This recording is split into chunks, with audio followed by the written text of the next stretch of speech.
Thank you.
I'd like to call to order the Caroline County Board of Supervisors meeting January 26, 2021.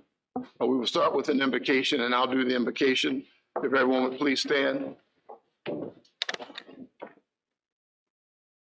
Most gracious and Heavenly Father, once again we come before you asking for your blessings.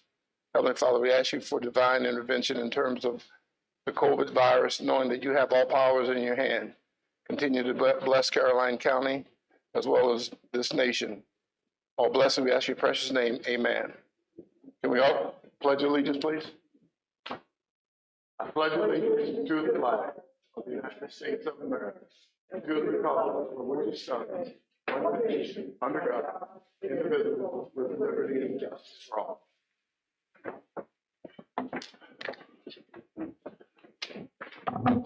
Before we do opening board comments, I'd like to acknowledge the members that are present. Not present here on the stage, but on our Zoom call is Mr. Jeff Black from Western Carolina. To my far right is Mr. Clay Forehand from Mattapanai. Madison District. To my right is Mr. Sealy from the Bowling Green District. To my far left is Mr. Floyd Thomas from the Mattapanai District.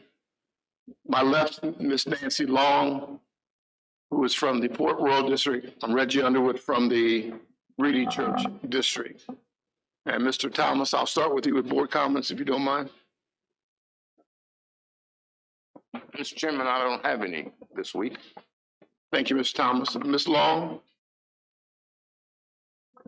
I just want to thank the school board for a nice meeting before this meeting, and that we look forward to working together through another budget season.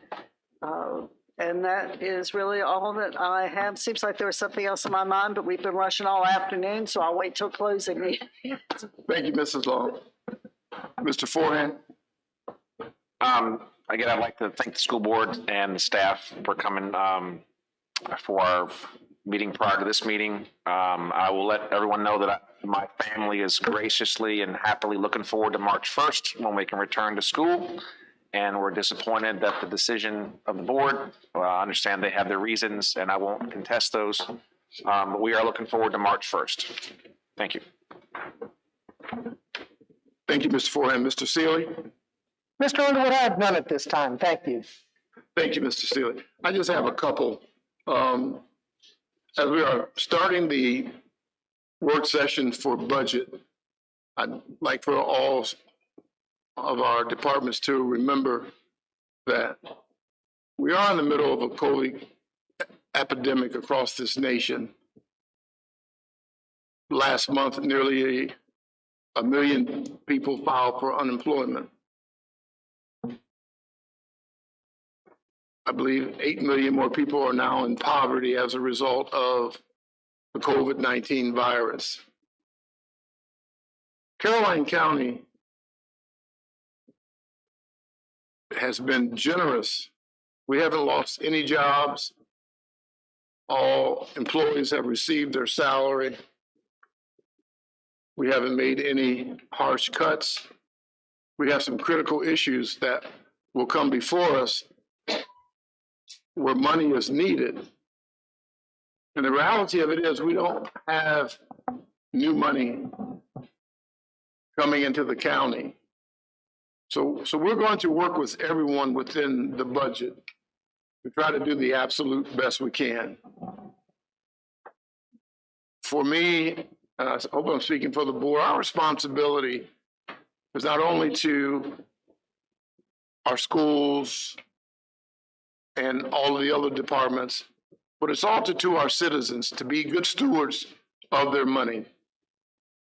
And that's one thing I believe, that we don't have an endless stream of money and we have to be good stewards. And finally, board members, I met with the state fair, Marlene Jolliffe, a few weeks ago, and she's going to be coming before us with some proper changes that she'd like to see to make the state fair better for the state in terms of generating clients to the state fair, helping her to be a better steward of the state fair and generating funds and helping the county generate funds. So that'll be coming to us shortly. And that is my opening comment. Thank you, gentlemen, for indulging me. Mr. Underwood? Mr. Underwood, Yes, sir. may I make a opening board statement? Oh, I'm sorry, Mr. Black. I apologize. Mr. Black, yes. Out of mind. No worries. I just really quickly, two quick things. The polar bear plunge will be happening a week from Saturday, which is February 6th. There has been some concern about the safety during a pandemic, and we completely understand.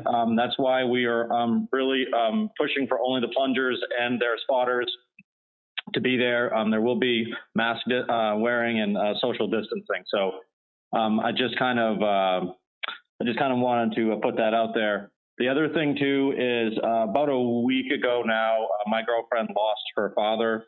And it just, one of the things in the tribute, he was a long-term coach and teacher, as well as a big advocate for students to get into government. He was a government teacher himself. And it's nice to know that a lot of government teachers, a lot of government students have reached out and really said how much they meant to him getting involved in participating in government. So I think that's, in today's environment, I think that's something that we need. So big tribute to him. So thank you. That's it. Thank you, Mr. Black. And I want to apologize to you not only for missing you, but not acknowledging the loss of your loved one. So please accept our condolences as well as my apologies. No problem. Thank you. Thank you. Amendments to the agenda? Mr. Underwood, do you want to add a discussion for school funds and prioritization list to the agenda under new business? Yes, I would, Mr. Sealy. If we could add under new business, agenda item 11A. 11A would be a discussion of prioritized list from schools for reversion funds for the first reversion funds for the CIP. If we could discuss that at 11A, that would be my wish. I'll make a motion. We accept the agenda as amended. There's a motion to I'll second. amend the agenda at second. There's a second. Second. Forehand second. All in favor, say aye. Aye. Opposed? Ayes have it.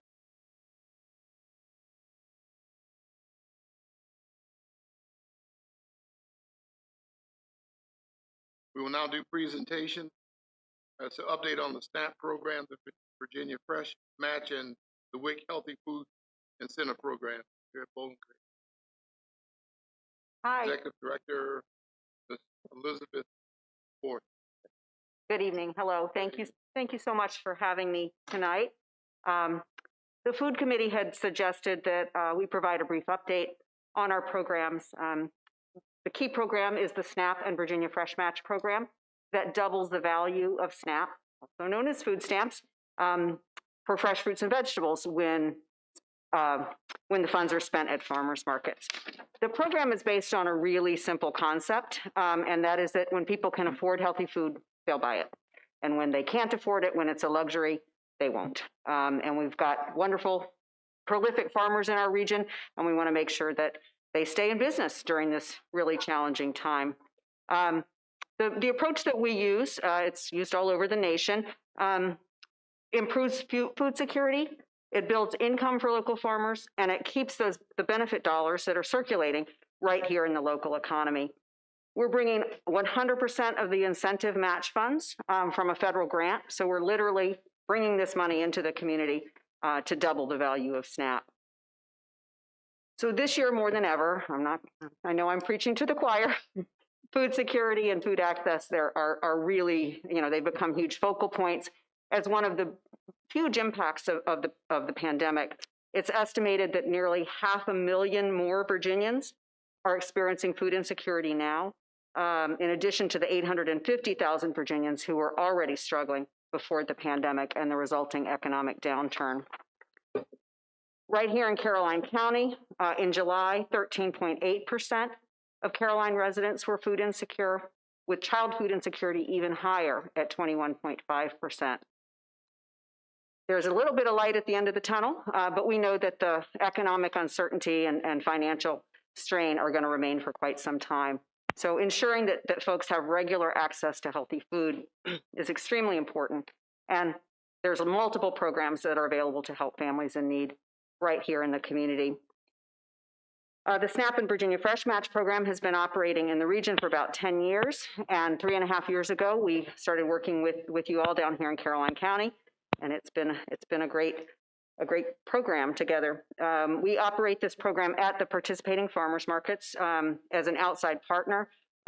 Individual farmers can't accept SNAP, so we do it in a centralized way. And this way, we're ensuring, again, that healthy food is something that everybody can have access to. It's been a strange year for farmers markets, along with everybody else. Some markets opened late. There were a lot of restrictions in place. And they'll probably still be in place when the 2021 season starts. So our team and our market partners really had to adapt to all these changing rules while still delivering our services to meet this ever-increasing need. One of the big changes that we implemented at the market was increasing the match from $30 to $50. And again, that was using federal funds. So when a SNAP shopper spends $50 on their EBT card, they get an additional free $50 match only for fruits and vegetables. So they can spend their EBT on anything that's EBT eligible. That would be eggs, bread, meat, cheese, fresh fruits and vegetables, and edible plants. The match is strictly for fresh fruits and vegetables. So we're literally kind of steering people in the direction and also pumping money to those to the produce farmers. They can spend as much or as little as they want, but most customers are spending up to the match so they can bring home more fruits and vegetables for their family. The impact has been incredible. In 2020, we saw an astonishing 84% increase in program usage. In 2019, we distributed just about $40,000 in SNAP and $37,000 in match in all of our Planning District 16 markets. In comparison, in 2020, we distributed $70,000 in SNAP and $68,000 in match. In over 2,000 transactions. All the markets that we work with benefited from this increase. Route 639 and Bowling Green saw a 205% increase over 2019. Of this combined $140,000 in SNAP and match, every single dollar goes directly to farmers, helping them get through a very tough year. One of our local farmers from Spotsylvania, the family-owned Little Green Farm, said it well. COVID has greatly limited our sales because many people have been afraid to shop. However, we've seen a definite spike in tokens, and it has provided us with extra money that our business needs. The token program has been great. It brings customers that know, understand, and use the match. The increase is a result of obviously higher demand, increased SNAP enrollments, And there are a lot more funds circulating. I mean, that's kind of the good news, is that people are receiving the maximum allotment for their family size, and also the distribution of so many PEBT cards to families with children. The PEBT cards have been very widely used at the market. We immediately saw this big influx and really appreciated, because again, families could bring, that might not get the regular SNAP, could bring home more fruits and vegetables for their kids. One customer, sorry, I keep quoting our partners, but I think it's important to hear from them. One customer says, as a single mother with no income, if they didn't accept SNAP and supply the match, we'd go hungry. We moved in with my mom, and that takes care of housing, but I'm still responsible for providing all the essentials for myself and my children. It helps so much. Without WIC, SNAP, and the match, I would not have been able to make ends meet. So I think we sometimes think of these things as sort of a nice thing. This was feeding people very directly, and we heard this again and again, that it was essential at this time. We get a lot of support from DSS, and we really have to recognize them as great partners. They have helped drive the use of the program. They provide referrals both to new and existing SNAP customers, along with the DSS referrals and word of mouth. That's how most clients learn about the program. The Caroline Food Committee, Rappahannock Area Health District, Virginia Cooperative Extension, Caroline Public Schools, area churches, other organizations also help build awareness and usage. Also, we've really leaned into digital media. We can't hand out flyers so much anymore as we used to. So that has become a key way that people learn about the program as well. I'd like to briefly mention a couple of other VCF's, Virginia Community Food Connections programs that are also helping high-need Caroline County families have access to local food. Our WIC Produce Pack program, you might remember this iconic green bag. We simplified it, just changed the program pretty quickly to be able to continue to work with the WIC population.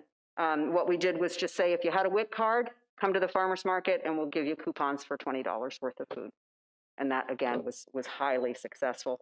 That brings more people to the farmer's market, and a lot of these young families, they're not used to shopping this way. So they kind of need a little encouragement to learn to buy from local farmers. Additionally, through our Farm to Pantry program, we ramped up direct distribution of produce into neighborhoods and to community partner sites. This mostly happened in Fredericksburg, but Caroline residents also benefited. Our Rappahannock Area Community Services Board, Salvation Army, and Powerhouse, and other community partners were sharing that produce with their clients. Think about how that type of a farm to pantry model could be used to deliver fresh local vegetables directly to high-need neighborhoods right here. Housing complexes, trailer parks, off the beaten path areas. We hope someday soon to have mobile markets circulating in those areas, providing affordable produce, 50% off with SNAP. Finally, we also facilitate the monthly Fredericksburg Food Access Forum meetings. We have lots of organizations and agencies that are working on food access that come together to provide updates and share resources. And it's really been a very essential network during this time. I'd really like to express my great appreciation, my whole team's appreciation for the support that we receive from this board. The annual financial support that we receive has enabled us to be responsive during this crisis, to continue to reach out to customers and bring them in to the healthy food environment, and to continue to work with additional high-need populations like WIC. So, of course, we're requesting that additional support be provided, or similar support rather, in the upcoming budget, so we can continue to serve and innovate. These programs, again, it's a big experiment in some ways of how do you really connect people with healthy food. There's a lot of built-in barriers to transportation and not being aware of how to use these fresh food, all of these things. But the combination of programs, I think we can see is really making a difference. Love when we're back in season, would love to have you all visit the farmers markets, come see these programs in action, and really see for yourself the impact that it's having on our most vulnerable residents. So working together, we can really ensure that access to healthy, affordable food is available to everybody, not just to a few. Thank you so much for your time and attention. Do you have some questions I can answer this evening? Yes, ma'am. Ms. Morse, first of all, thank you for the presentation. Thank you for the work that you're doing for those who find themselves in situations of need. Always a good feeling to do for folks who find themselves in difficult situations. I'll start off the questioning with Mrs. Long. Thank you, Mr. Underwood. First of all, let me introduce myself. I'm Nancy Long. We'll be getting to know one another better. I'll see you more at Social Services, as this will be my first year as the board representative there. So I am looking forward to getting to know everyone and understand all the programs better.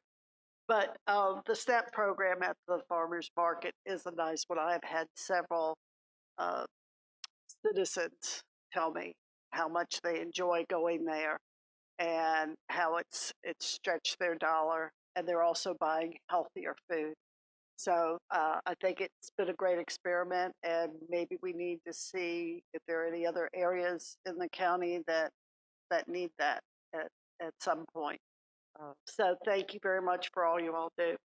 Thank you. And thank you so much. And again, that mobile market is a way to put wheels under it. You know, you don't want to have farmers markets on every corner because they will cannibalize each other. We're lucky here. They're nicely separated and they're on different days and all of that. You know, we try and work with the market sort of in cooperation, right? You know, it can be competitive, or it can be a supportive network because all the farmers are the same between all the markets. So it's really a great way to lift up the farming community. Thank you, Mrs. Long. Mr. Black, you have questions?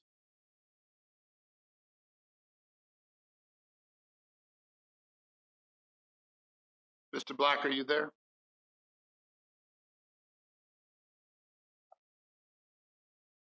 Mr. Forehand? Mr. Seeley? Thank you, Mr. Underwood. I have frequented both markets. I spent a lot of time at the Bowling Green market, not so much this summer as summers past, just due to COVID and the number of people that do drift in and out of the market. But I don't want you to miss the opportunity to talk about your WIC healthy foods incentives, because I do think that is important. And the number of folks at the market and the number of folks actually stretching the EBD cards, I think, would amaze anybody. I've watched it grow from the start, because I do spend a lot of time on Saturday morning at the Bowling Green market. But could you talk a little bit about the WIC healthy food incentive, because I don't want us to miss what that is and what that would entail and what you need to do that. Sure. Thank you for that opportunity, and also for your observations, because it just stand back and watch, and you can clearly see that you know, folks have to be comfortable. It has to be a welcoming environment first and foremost. But as I mentioned, a lot of folks it's not a familiar place to them, and so we constructed a program with the Department of Health a few years ago where we handed out fresh produce in these bags at the WIC clinics. And then the moms could bring the bag empty back to the farmer's market and refill it for free 3 times. And that was an introduction, right? Come on down and we'll help you get to know the farmers and experience what this is like, and let your kids pick out the tomatoes. Well, we couldn't do any of that this year. There were no WIC clinics. There was no touch. You know, the whole thing was turned on its head. So the Community Foundation of the Rappahannock region, with their Community Relief Fund, gave us a small amount of funding, and we were able to just alter the program quickly and dramatically to just say, show us your WIC card. So we consider all of our programs are kind of healthy food incentives.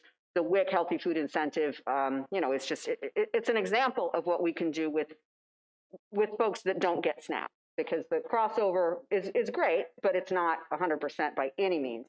Medicaid is another example. We've done a Medicaid incentive where, again, show us your Medicaid card and we can give you some free fresh fruits and vegetables. All of these programs have to work with partners and have to have some funding behind them.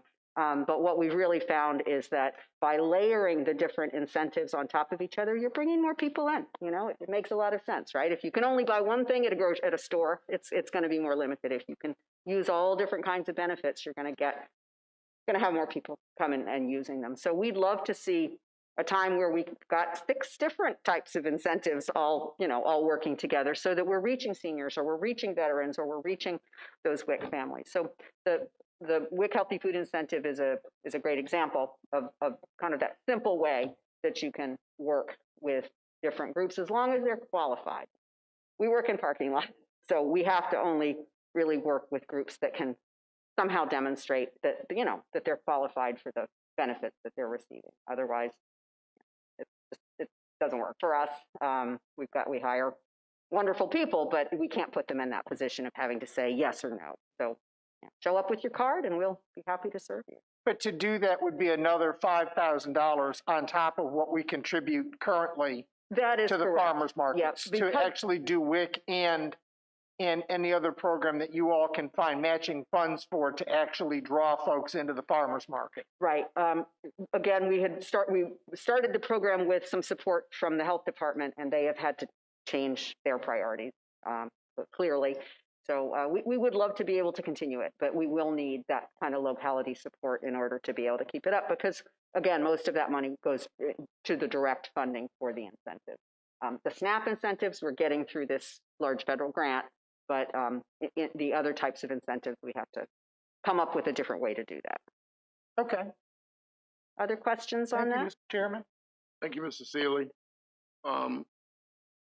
We will be working on our budgets here shortly, and you mentioned that I think to be as effective as you feel you need to be, you may need some additional funding. Would you at some point make a formal request to this board so that we will know exactly what you're thinking of, not making any promises, but at least the whole board will know how to help you make this more efficient? Absolutely. I think we have an obligation to do all that we can for folks who are in need. We should always remember that. So if you could do that for me. Before she goes, I had one question. That's okay. Yeah, absolutely.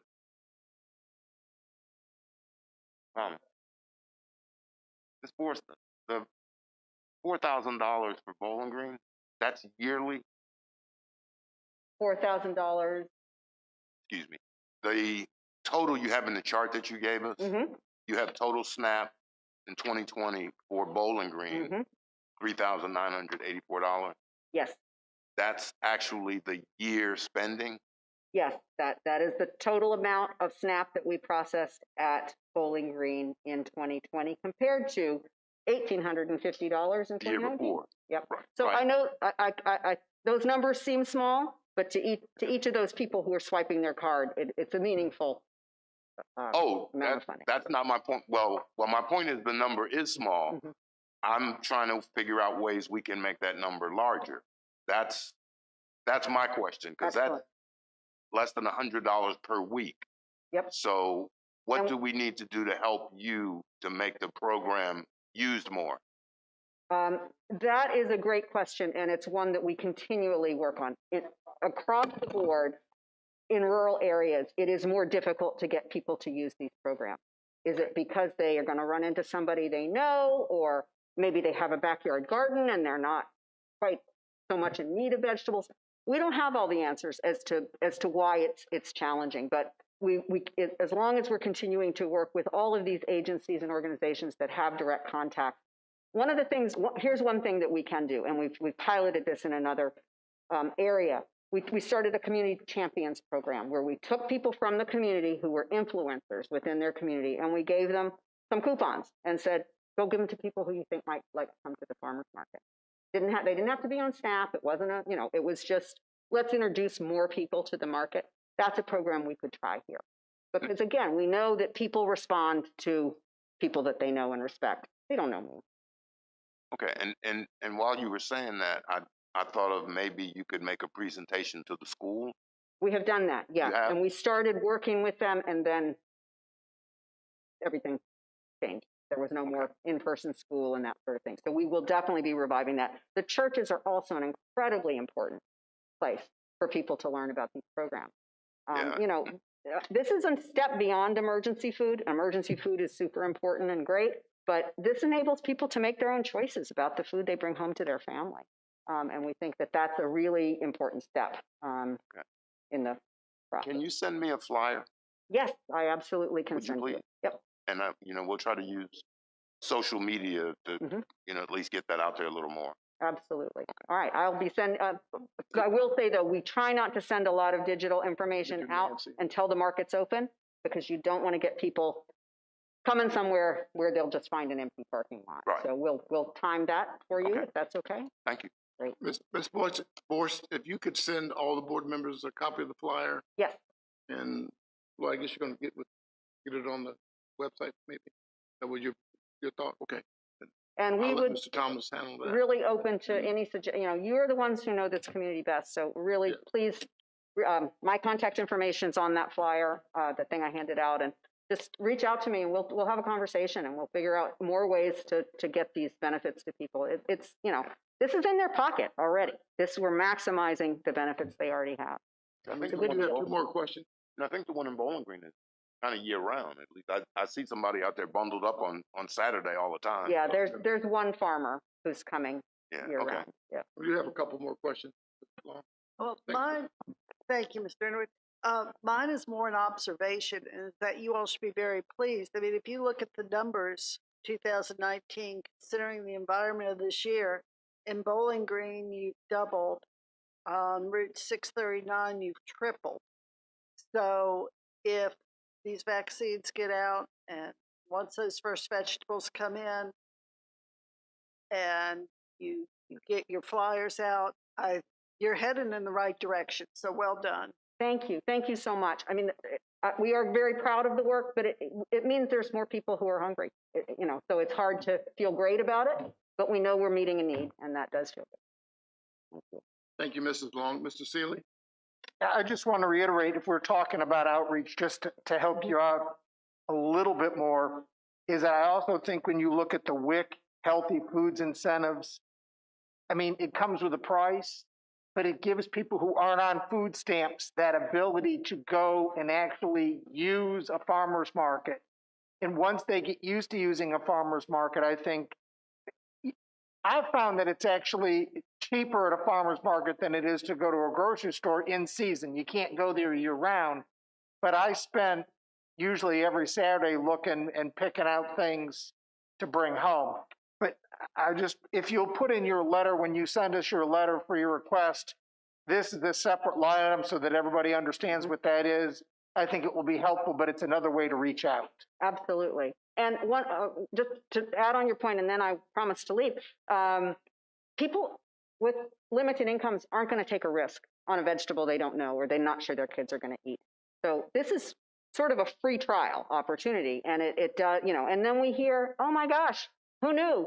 My kids love kohlrabi, so it's good. All right, thank you all so much. Great comments and questions, and I will get information sent to you, and then we'll work on outreach when the season starts to open up. Thank you, Ms. Bowles. Thank you. You guys have a great night.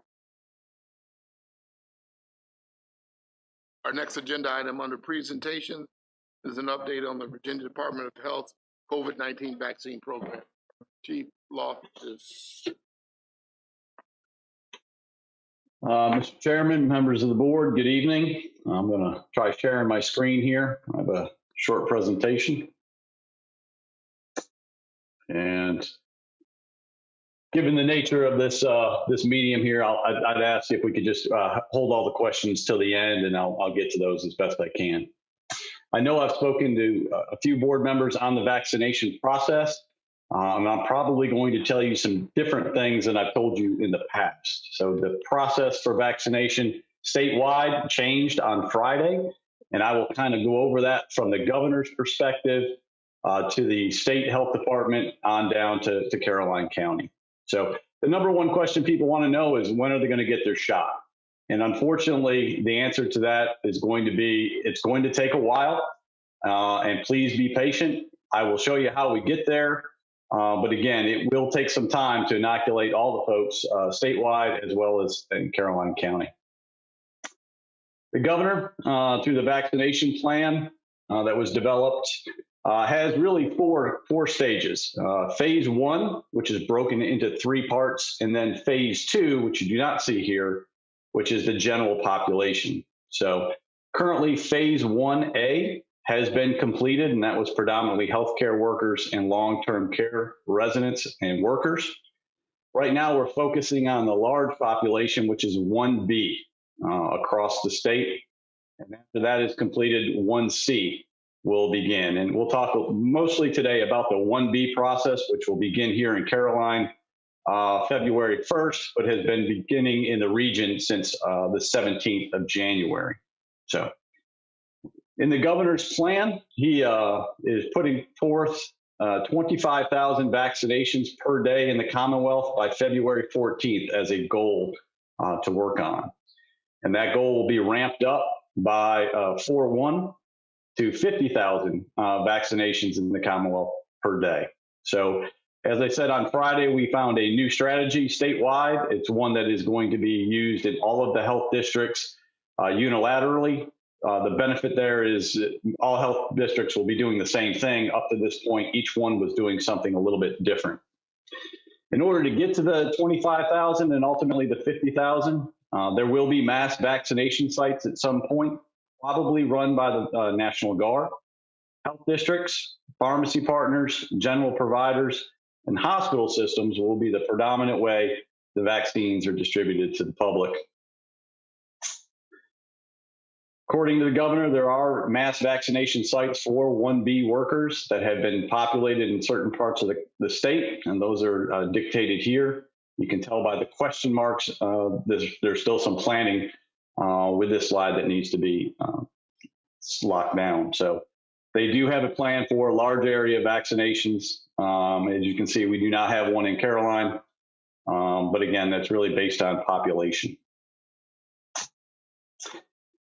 The state appointed Danny Avula out of Henrico Health District as the state vaccination coordinator. And I think it's important we cover a couple of his points. And again, this is after Friday. The vaccination will be distributed to each health district on a population basis. Each health district will get a percentage that it passes on to its localities. And additionally, the state is leaning on the health districts to determine the proper allocation for their district using a combination of vaccinators, staff, hospitals, pharmacies, individual providers, etc. If anyone knows of someone that's willing to do vaccinations, there is a process for them to sign up with the state, and they can be utilized in their community to do that as long as they are trained to do so. And the last point is very important. Certainly the demand for the vaccine is outweighing the supply statewide, locally, and at the federal level. So that is not something I think is new, but it is key to saying this is not going to occur overnight. Looking at the health district level now, Caroline's in the Rappahannock Health District with those 4 counties to the right. We have about 375 people in the district. Important to know here, 52% of those people are over the age of 65. And that's a key factor we'll talk about when we talk about this next slide as far as the 1B priority group. All right. 1B group is being divided essentially into 2 sections. I've got them delineated by the red and the black. In the first part, and that's what we will be starting here in Caroline on the 1st, is hazmat, firefighter, and law enforcement, K-12 teachers, anyone that is 65 years and older. And again, you remember from the previous slide, that's about 52% of the population of our health district. Anybody that is 16 to 64 with health issues or comorbidities, correctional facilities, homeless shelters, frontline government workers, that is the priority for the next 4 to 5 weeks as far as vaccination. Other 1B workers are listed there, and their time will be coming here right after this top group gets finished. So, concept of operations. The Rappahannock Health District will receive 4,300 doses for the district for the next 4 weeks. So that breaks down to every week, about 1,900 or so doses will go to Mary Washington. Mary Washington Hospital has agreed to do some outreach in the communities. They are going to be doing the school staff, teachers and the like. And they have done some other deputies and some correctional officers and other 1A group people. And that would be your healthcare providers and your long-term care facilities. VDH at the regional level have about 100 doses a week to do its own outreach. And the bulk of that will be pushed to the localities for distribution. Any pharmacy in a locality that wants to distribute the shots, that the number of vaccines that they will get will be taken from the county share. And we can see that in the next line down operationally. The health department will come to each jurisdiction weekly. Caroline's day will be on Monday. And you can see Caroline has 350 doses. If we find health providers that want to give shots in their own offices or CVS or Walgreens, et cetera, that number will be reduced. That 350 will be reduced by the number that go to those independent practices. So you can see that with King George. They have 300 allocated, but 100 are going to Walmart each week. And you can see here on the schedule for February, Caroline, February 1st, February 8th, and then we skip. There's a holiday on the 15th. We skip to the 19th and 22nd. So each week we can, long as the doses stay coming to the state, we will see 350 here. So we'll be cycling people through that process as quickly as we can. Where will it be? It'll be at the Community Services Center. We're going to be utilizing the entryway in front of the auditorium. We're going to be utilizing the gymnasium and the EOC to do all of our work and setup. It's very important that this is by appointment only. This is not for the general public. It is just for those 1B folks that were isolated. They will have to be pre-registered on a system and then register themselves for the individual shot and the individual time. How do you pre-register? Well, I'll skip down to the bottom there. If you're governmental personnel, you've been given a survey already by staff, and those are isolated by individual departments. General county government goes to Mr. Lambert. Anybody from the schools, Mr. Wick. Sheriff's office goes to Captain Lambert, and fire rescue goes to Captain Southworth. Those are for your 1B governmental workers. If you're 65 and older and you want to register for these, you go to VDH's site and they will walk you through that process of filling out a survey and collecting your information. There is also a VDH hotline. That number is listed there, as well as going to the VDH Rappahannock Health District site. All of those link to the same surveys. And again, that would be for those folks that are 65 and older and those that are 16 to 64 with a comorbidity. What has been done so far? Our long-term care residents here in Caroline have been given their shot under phase 1A. Caroline EMS providers have been given their shot. Law enforcement has completed most of theirs. They're missing a few officers, and those officers will go to the Caroline site on February 1st. The correctional facility has also been done, and their missing officers are going to Mary Washington. Our K through 12 teachers are in the process, and they will be going to Mary Washington. Some of those folks may be scheduled to go to Caroline if they have not enough slots open or they have a preference on the vaccine. Our firefighters and other frontline governmental personnel will be starting February 1 in Caroline. So not everybody will be February 1st in this group. It'll be spread out probably the first 3 weeks, but we will get folks dates and times to get their shot. Some things for the board to be aware of. The current vaccination administration system that we've been using through CDC will be changing. That will change on February 8th now to something called PrepMod. And I say that because once you're registered, it is a little bit challenging to make it through the registration process. A lot of questions, a lot of internet. So folks that don't have a large capacity for technology may struggle with this a little bit. So we're hoping that the new system is a little bit more streamlined and easier to register folks via the phone. Vaccinators, the health department is looking for us as localities to provide vaccination help. One of the groups that could do that is some of our medics and paramedics. But right now, we have chosen not to do that. And that's solely based on our ability to have staff. We're getting hit with COVID in the stations right now and just do not have the manpower to get people to be vaccinators. That may change over time, and we'll look to that. But again, if there's any private nurses or other medical professionals that are able to give inoculations, they can register through the health department and will be used as volunteers. Local support, this is coming from fire rescue, the sheriff's office, and public works, public utilities. Those are the things that we need to do each week for the site. Get it set up, get it broke down, have an officer standby, an ambulance standby. So we're working with the health department to make sure that our process here in Caroline goes pretty easily and seamless. Last slide here. What do we want people to do? If you can go to VDH and register, either VDH, the state site, or Rappahannock site, and complete a survey. And that way the health department will have your information, your phone number, what group that you're in, whether you're in a phase 1 group or phase 2 group, so that when your time does come up, you can be contacted automatically and your information will be put in the systems so that you can register for the vaccine once you get that time. So the other thing I would ask is, because this is technology driven, if you have somebody you can help with that technology, please do that. Go through the process yourself to do the survey, but help somebody else either get an email or go through the number of questions that you have to do. But ultimately,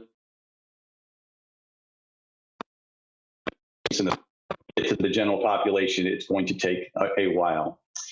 In Caroline, as we said, 52% of the folks in our county, well, not in our county, but 5,100 people in Caroline, are over the age of 65.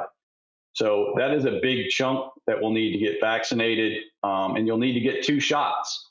So it's not just a one-time deal and we can cycle through people. So our population is about 30,000. We're going to have to give out 60,000 inoculations. So it doubles your workload and lengthens the whole process. So with that, I will certainly answer any questions. Thank you, Chief Loftus. Mr. Forehand, you have a question? Chief, what's the communication plan besides venues like this to get this information out?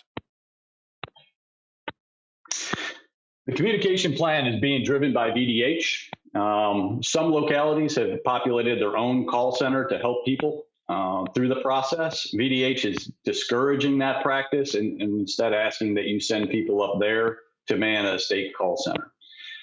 The call center for the state is going to get augmented by a contractor very soon to help with that.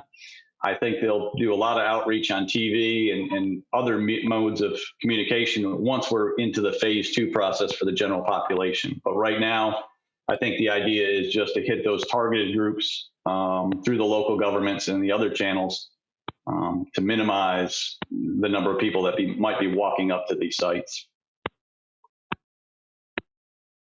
Okay, is there like a flyer, like a one-page flyer that can be created that had this information out so we could put it out on social media? Absolutely, we can get that. If that's not already out there, I think we've got some stuff on our website. We can get it to the county and get it out there. Okay, thank you. Thank you, Mr. Forehand. Yeah, I know that finding people to be able to give the shots has been an issue, and I was wondering if the school system had thought about using school nurses to get them trained, because I understand, Chief Loftus, is that still the case? There's special training to give this shot? Well, you got to be licensed to be able to give an intramuscular injection. Certainly school nurses fall within that group. So I'm not sure if anyone's outreach to the school on that, or if they even have, the ability to, I know they pushed their school date back, so they may have a little more time to do that than they originally thought. So the superintendent here, so I'm look. I don't know how many school nurses we have. I'm figuring we have at least 5, maybe 6.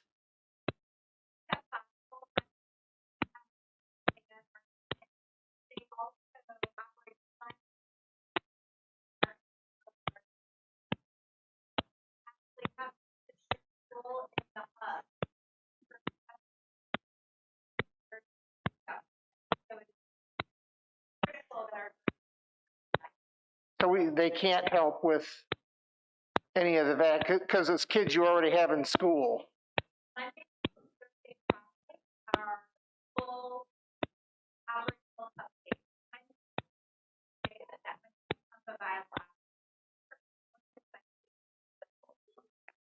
Yeah, it looks like we're a Monday shot situation. Well, I was got Chief Loftus. Are we committed to only being able to do shots on Mondays, or could we move to Wednesdays? We're committed at this point to just Mondays. Okay. If you saw that slide that had the calendar on it, every jurisdiction has a day. Okay. All right. That was my question. Thank you, Mr. Sealy. I do have a thought. If our libraries are limited in as far as their opening, correct, Charlie? Are they still just doing curbside in the library? Yeah. Do you Yes. think we could get it? Libraries are curbside only, or the inside's closed. Do you think by phone, if citizens needed help with registering, that the staff would be able to do that? Because we do have people that don't have internet. Yeah, the people that don't have internet, I think that's why the feds are going to have to set up, the CDC's got to set up a site where you can register by phone.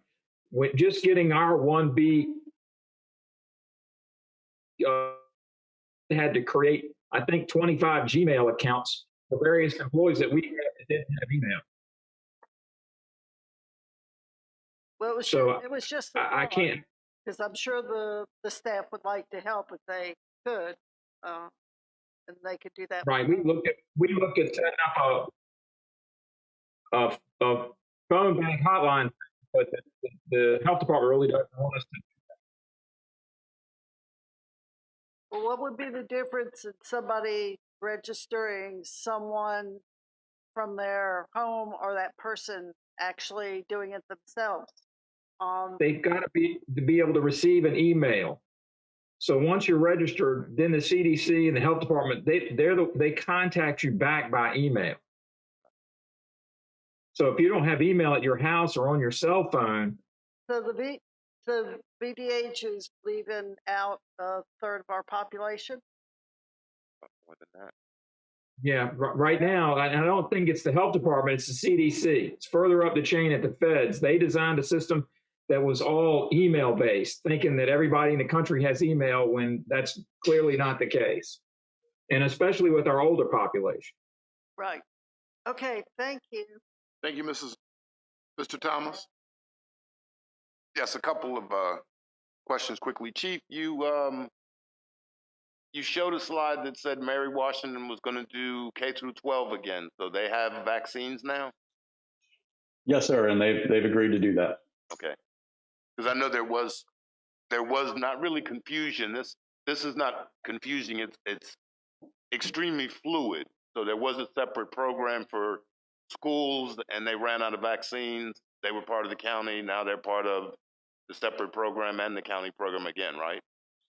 That's correct. So VDH is getting the 4,300 doses, and they're giving 1,900 per week to Mary Washington. That's where they're getting the additional doses. So do we know if schools are going to go to Mary Washington or? Yes, sir.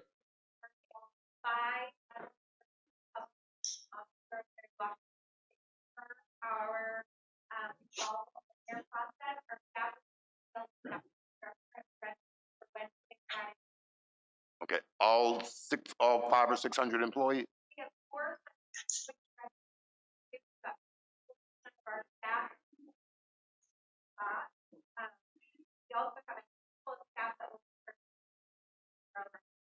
In the county, okay.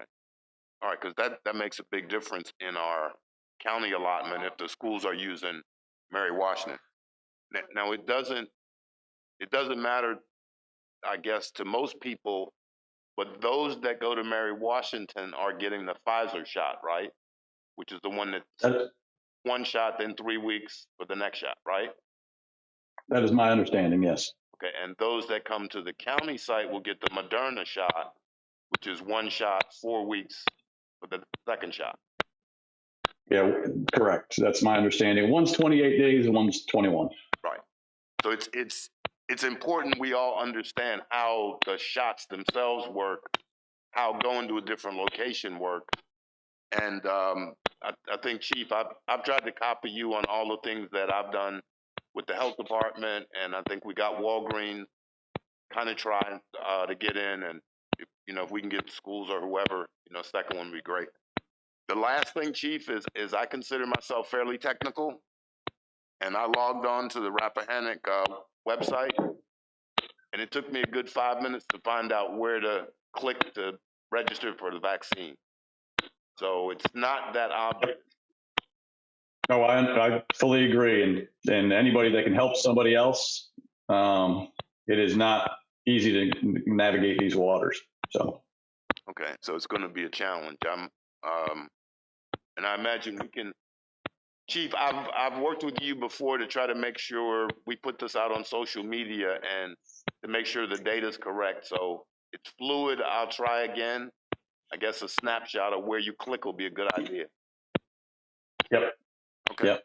And one other thing, just to make everybody aware, if you're a Caroline resident and, you've signed up under R1B, you have to come into Caroline. You're not going to be able to go to Henrico or somewhere else if that's where you work and you signed up. Now, if your work signs you up and that's where your work is based, that might be different. But there's been a lot of confusion when people that go on the site to sign up for vaccinations and they say, hey, I can sign up here. It's closer to my house, but it's in Hanover or Henrico or wherever. They get turned away. So where you register is where you have to go.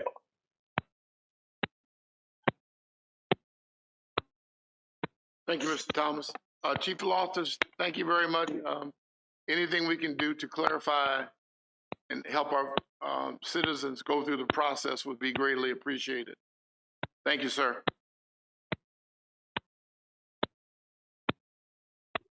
Thank you. All right.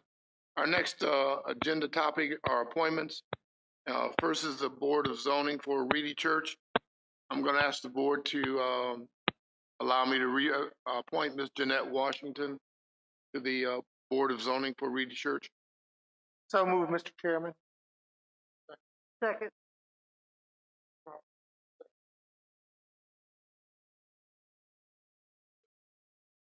All in favor, say aye. Aye. All opposed? The second appointment is for the Hanover Caroline Community Criminal Justice Board.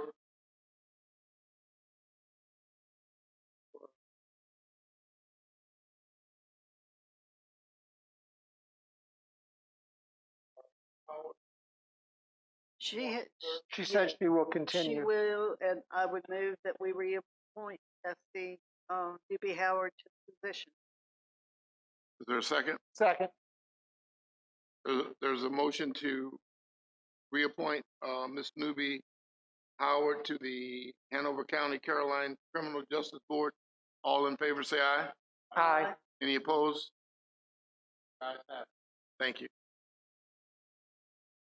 Too early for public comment. You can do consent agenda. Oh, yes, thank you. Yeah.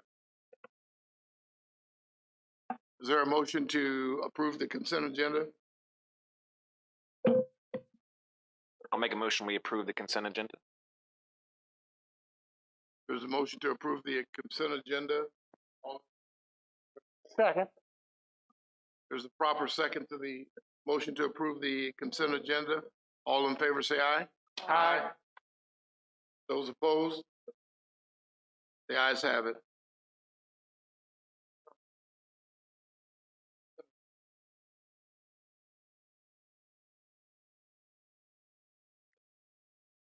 I was going to ask, and this is just a discussion item. I mean, I don't think you can do 4 yet.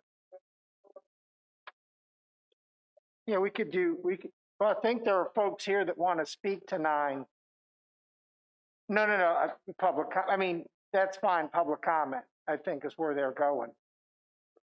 First reading, that's true. That's true. Okay. Yeah. Okay. All right. You have problem 11 going back to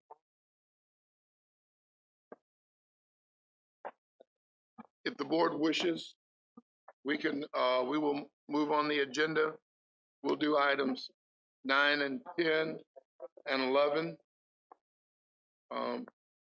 Under unfinished business, I believe this is Mr. Fincham, first reading of the proposed amendment to Chapter 56 of the Code of Caroline County under hunting. Mr. Park. That's Mr. Mr. Parton. Thank you. I certainly don't mind Mr. Fincham doing it. Good evening, Mr. Chairman, members of the board. Last September, as you recall, the board discussed possible amendments to the county code to consider allowing hunting with rifles under certain circumstances. And as part of that discussion, the board looked at ordinances from other localities as summarized in the Virginia Department of Wildlife Resources Hunting and Trapping Regulations Digest, which you have a copy of in your board packet. You didn't take any action in September for two reasons. One was you wanted to have some more time to give the matter more consideration, and also at that point it couldn't be approved in time enough to get it in the digest for the current hunting season. However, it did appear at the end of the discussion in September that you may be interested in considering some amendments that are number 85 in the digest summary, and that says that rifles 23 caliber or larger may be used to hunt deer during the firearms deer season, provided the hunter is in an elevated stand at least 10 feet above ground level, and the rifle may only have a round in its chamber when it is on the elevated stand. So that is the basis of the proposed ordinance amendment before you tonight for a first reading. So staff needs direction as to whether you wish to advance that ordinance to public hearing as is, or make changes and do something different.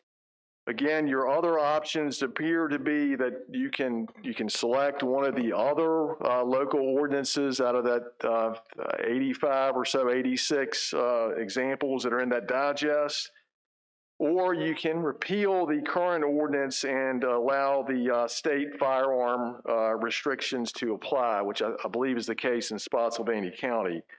And what that would look like is also summarized in your board packet. So staff is looking for guidance as to where to proceed from here. Mr. Chairman. Thank you, Mr. Parton. Board have questions? Mr. Clegg, Questions and comments. All right. One, I'll point out to the board that if you look at in section 9, the local firearm ordinances, it says permanently disabled hunters possessing a valid hunting license, hunters holding a lifetime disabled hunting license, and hunters holding a lifetime disabled veterans hunting license are exempt from any local ordinance requiring hunting from an elevated stand or platform or tree stand. I really fully support this because one of the things that rifle hunting does allow, it does allow a senior, a disabled person the ability to hunt where they may not be mobile. And with shotgun hunting, it requires you to kind of go out into the thickets, into a lot more than what rifle hunting may offer. So I think this will allow more people to hunt. The exemption is already in the state requirements regarding exempting them from being in a tree stand. At that point, it wouldn't be safe for an 85-year-old person that wants to hunt to climb up on a 10-foot tree stand with a rifle strapped to his back or her back. So anyway, happy to see that. One of the things that it's a point of clarification. Right now, we do hunt with rifles for coyotes, groundhogs, things like that, but it's not permitted during deer season. And those animals are still they're called predator. It's called predator hunting, and I would like for us to at least consider allowing them to predator hunt during deer season. They do that at night. It goes on. It's going on right now, so that might be an option as well. Another option would be just to not select one of these and just follow the state law regarding rifle hunting, which will be a cleaner, simpler thing to do instead of having the requirements. So anyway, just a couple things for food for thought for the board. Mr. Forehand, do you have a recommendation based on your conversation as to which way you prefer to lean in terms of whether following state ordinance or creating one of our own? Or, I mean, certainly I agree with you regarding the handicap, the elderly. I agree with that, whatever we do. But do you have a recommendation from your end of the table? Following the state would allow more opportunities to hunt with a rifle than what these are. It's always cleaner to follow the state. It is cleaner, and a lot of other jurisdictions, including Spotsylvania, a lot of jurisdictions east of 95 that previously had not approved rifle hunting have actually approved rifle hunting, and something I didn't expect. If you look at the injuries that are sustained during hunting, the vast majority of them are with shotguns. So it's, there's a good argument both ways, and every direction you're looking at this, and following the state code might be the way to go, which is just the basic parameters and nothing really special. It would allow rifle hunting for deer, not in a elevated stand. I just want to make sure everyone's aware of that. But there are pros and cons. There's a safety factor on both ends of being in a 10-foot stand and not. I mean, being in a 10-foot stand could theoretically increase your range because you're elevated. Depends on what you're shooting at. But again, a responsible hunter should know his target or her target, and as they should with many elevators. Thank you, Mr. Forehand. Mr. Seeley? I'm just interested in hearing public comment. We did this a couple of years ago. We had a lot of folks come out and speak. And I think from that perspective, we'll all learn a lot about what everybody thinks. And I think leaving everything on the table at this point is probably our best option. Ms. Long? Well, I certainly am no expert on this. However, we have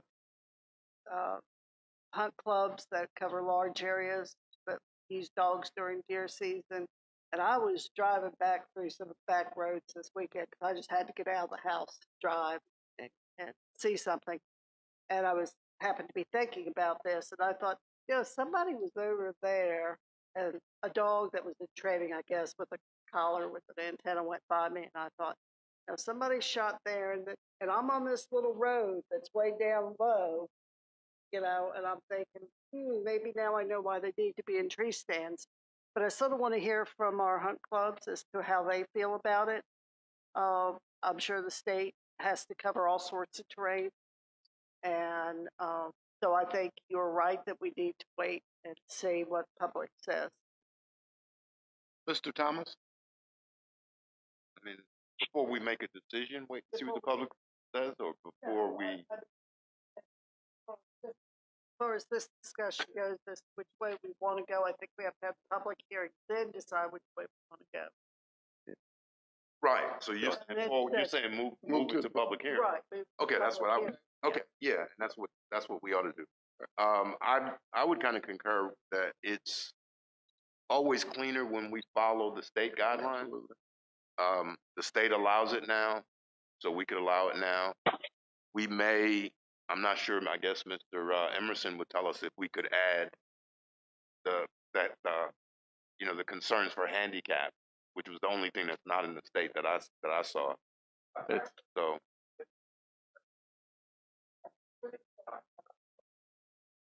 Oh, I don't. Yeah. So it's in the box. You take a peek at that. So then let's move it to public hearing and follow the state. Then that's the simplest way to do it. And then if there's some changes, we could always change on the public hearing. Mr. Chairman? Hearing.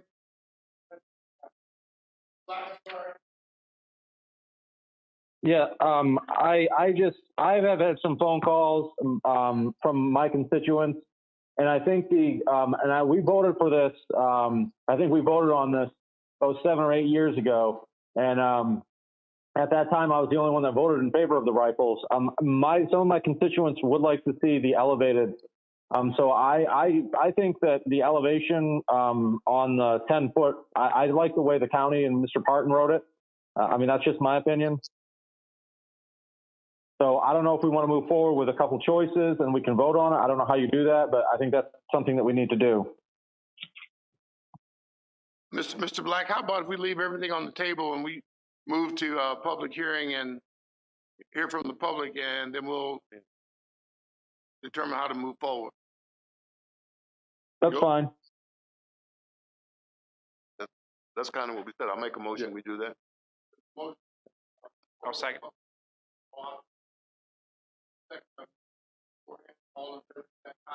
Aye. Oh, thank you, Mr. Black.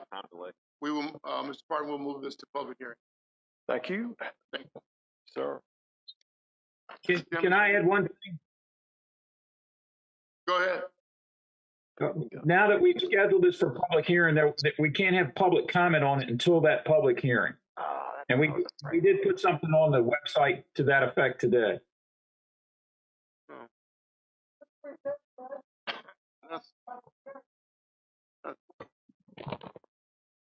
That's kind of true, but not really. No, it's in the board rules.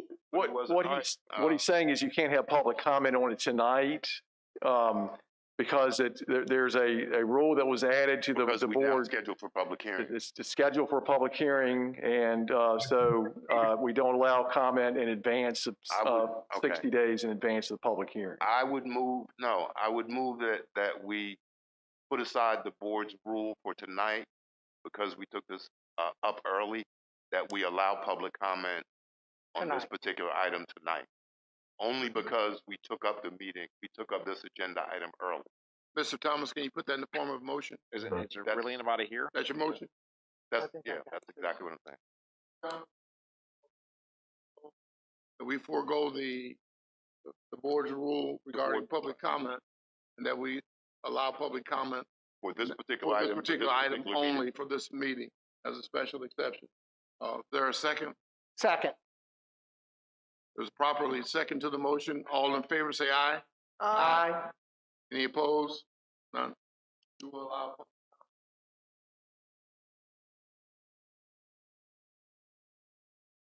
Mr. Chairman, can we do agenda item number 11 right now, which is fairly quick? Mr. Fincham and I have been in touch with the new owners of Belmont North, and they've passed proffers back and forth to each of us. And I think at this time, I would like to forward that request back to the Planning Commission. Okay. So we could start that process again. Okay. I'll second that.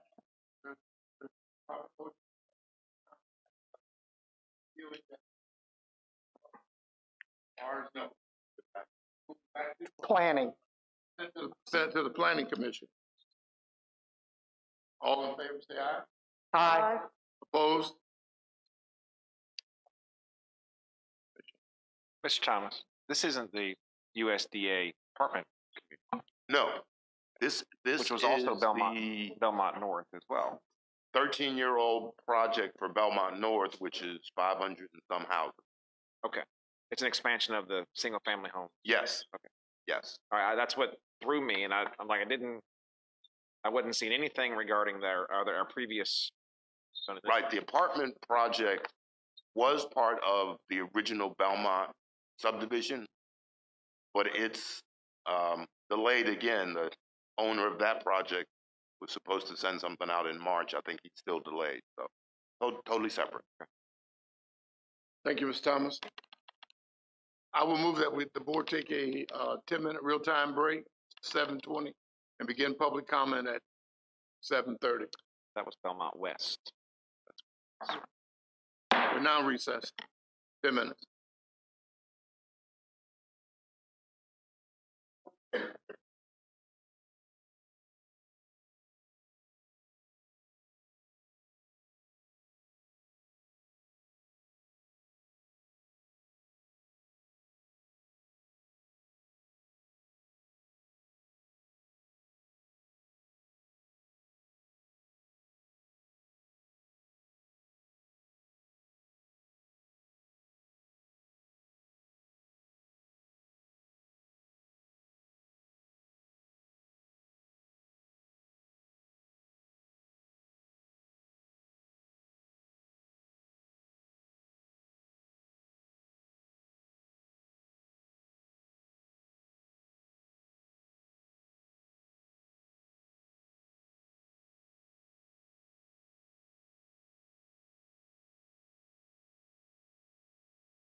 reconvene the January 26th Board of Supervisors meeting. We will now move to public comment. There are rules to public comment that are at the back table. You can speak about any issue or concern that a citizen has. During this time, you have 3 minutes. Cannot talk about anything that's going to public hearing or on the agenda as a public hearing. Yes, with the exception of the rifle issue that we made an exception for this evening. With that, I'll open public comment. Please come forward, state your name, your voting district, and you'll have 3 minutes to present and discuss your issue. Public comments open. Joseph Thomas, Bowling Green District. Appreciate y'all making an exception and letting me speak tonight. I would like to say that back the last time this issue came up, I was opposed to it. I'd like to say now I am in favor of it, and I like some of the rules you have in it. I know he mentioned about the handicap. I was actually going to recommend that you have the muzzle 12 to 15 feet above ground. 10, okay, that's a whole lot better than being on the ground. As far as the handicap or disabled, back when we first started using crossbows, you had to get an exception for that, which I had to because I had arthritis. I couldn't pull back, so the doctor wrote me an excuse. I feel like with the few exceptions that there might be with this, that maybe the same thing could happen.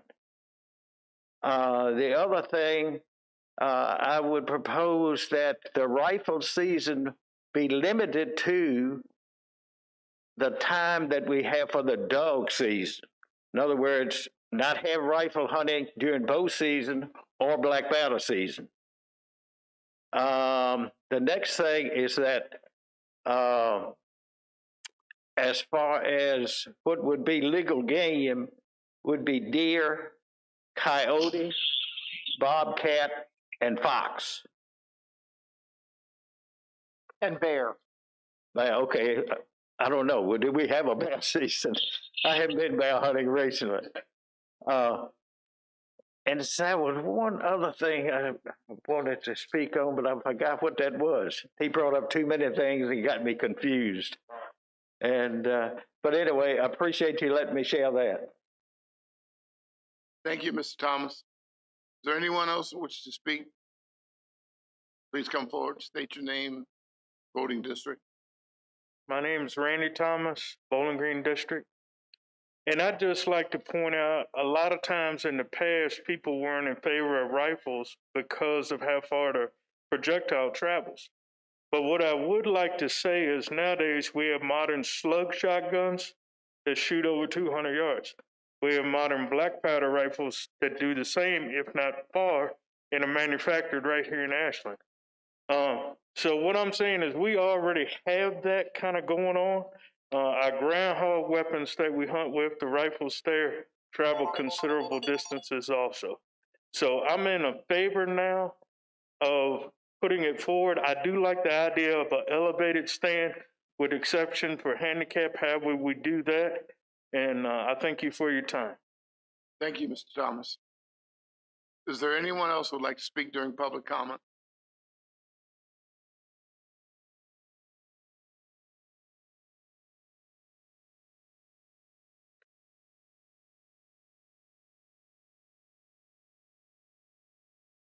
Good evening, Mr.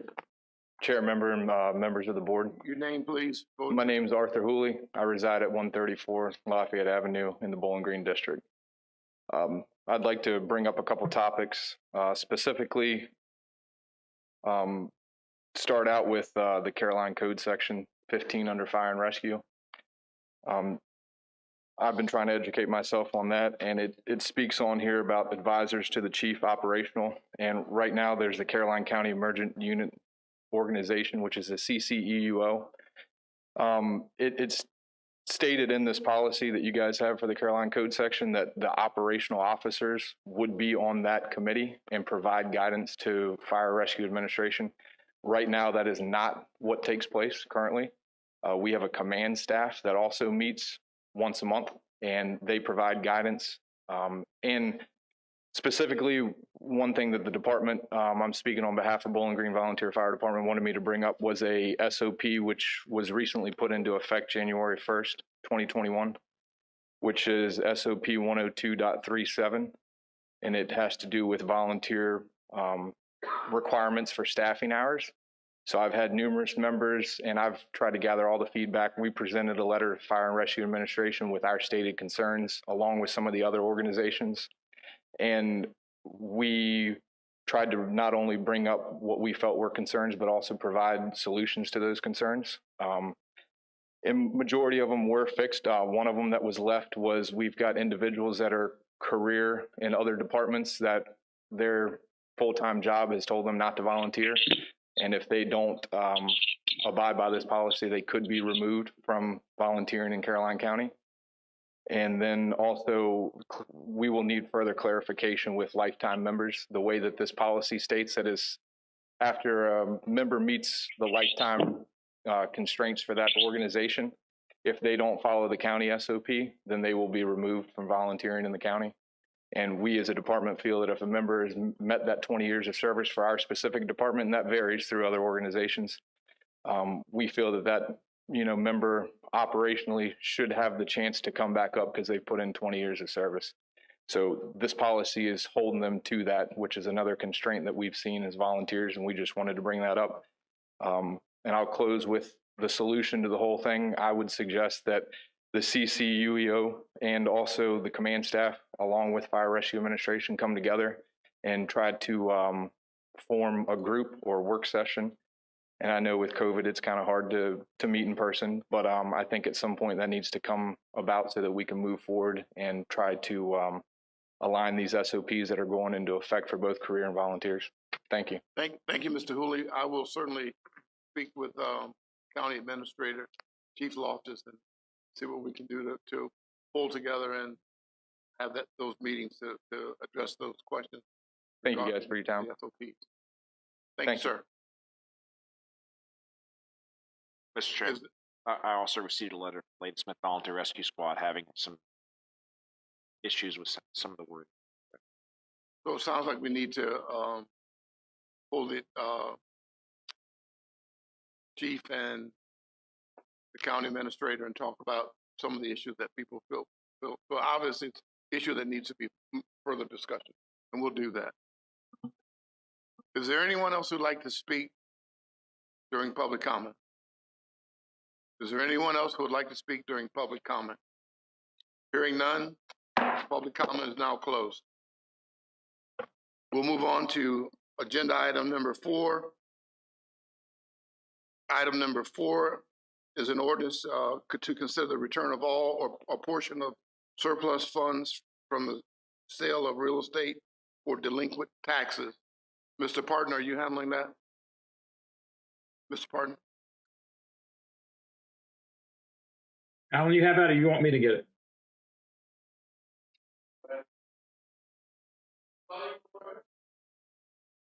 I can, although I don't hear, or my sound is reverbing back at me. I know David said something's going on, so I don't know what that's about. So I hear an echo here at home.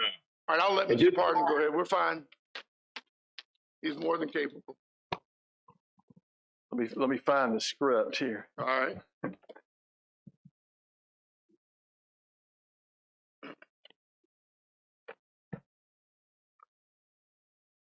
Mr. Chairman, members of the board, as we previously discussed, Sands Anderson sold property on Ladysmith Road in a delinquent real estate tax sale over 2 years ago on behalf of the county.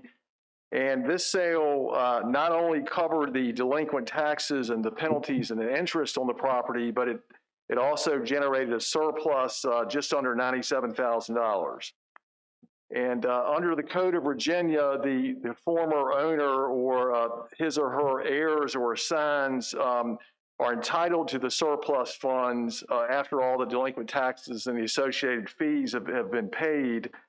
However, if there's no claim made after 2 years, the money goes to the county treasurer. And that's what occurred on this particular piece of property on Ladysmith Road. The Code of Virginia also allows the governing body to return all or a portion of the funds to the former owner if it so chooses, even after the 2-year period has elapsed.